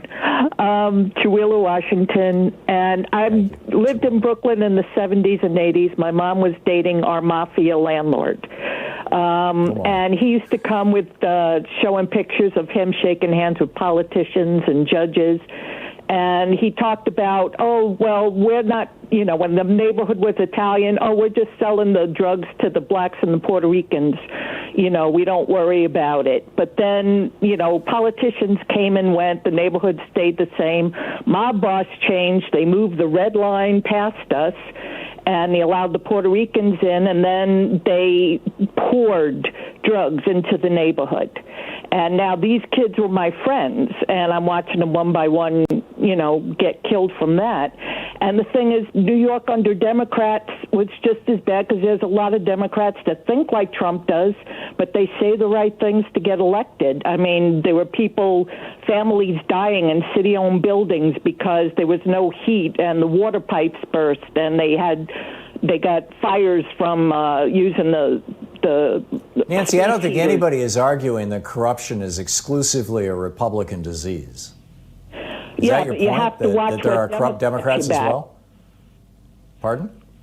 You have to watch which Democrats you back. You got to really look at their policies. Oh yeah, I agree. But there's some good ones out there, and there's some bad ones out there. We're slowly weeding them out. Nancy, thank you for the call. Clay in Vicksburg, Mississippi. Hey, Clay, what's up? Hi. I just wanted to mention or ask you how you respond to people that claim that all politicians lie, and I guess this kind of ties in with what the previous caller was talking about. But I mean, I don't see Warnock and Ossoff as liars. I don't see Pelosi as a liar. I don't see really Biden as a liar. Every time I see a politician that's lying, it's always a Republican, it seems. But how do you get that across to people? I point out that the Democratic Party has been standing for average people for a long, long time, certainly since the 60s, for all working people, and for the idea of standing for working people since the 1930s. The Republican Party during that time has been standing for the interests of rich people and big corporations. There's not enough rich people and big corporations to get Republicans elected, so they bring in other people. They bring in the racists, they bring in the misogynists, they bring in the anti-abortion folks, they bring in the crazed end of the fundamentalist Christians and the gun nuts, and they build a coalition of people. And then, to talk to the rest of us, or to talk to the rest of America and sound reasonable, they say things like, we're trying to protect Social Security when we cut it. Or we love Medicare, that's why we want to destroy it. So, I think that's what's going on there, Clay. Clay, thanks a lot for the call. And thank you for being with us today. Another fascinating day. Tomorrow we will be, in our first hour, Congressman Mark Pocan will be with us for the hour. In our second hour, that's when the hearings, or the opening of the envelopes, as it were, begins in Washington, D.C. We will be popping back and forth. If they're going into procedural motions and stuff like that, I'll come back on and talk with you. Otherwise, we will be carrying a lot of that live on this program. So tomorrow should be a very interesting day. In the meantime, don't forget, democracy is not a spectator sport. It starts with you. So get out there and get active. Tag. You're it. We'll see you tomorrow.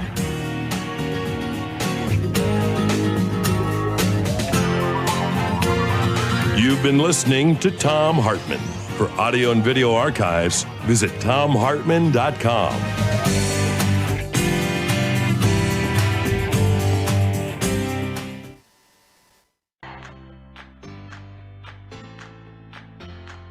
These companies support the Thom Hartmann Program. They are CB Distillery, CBD for sleeping.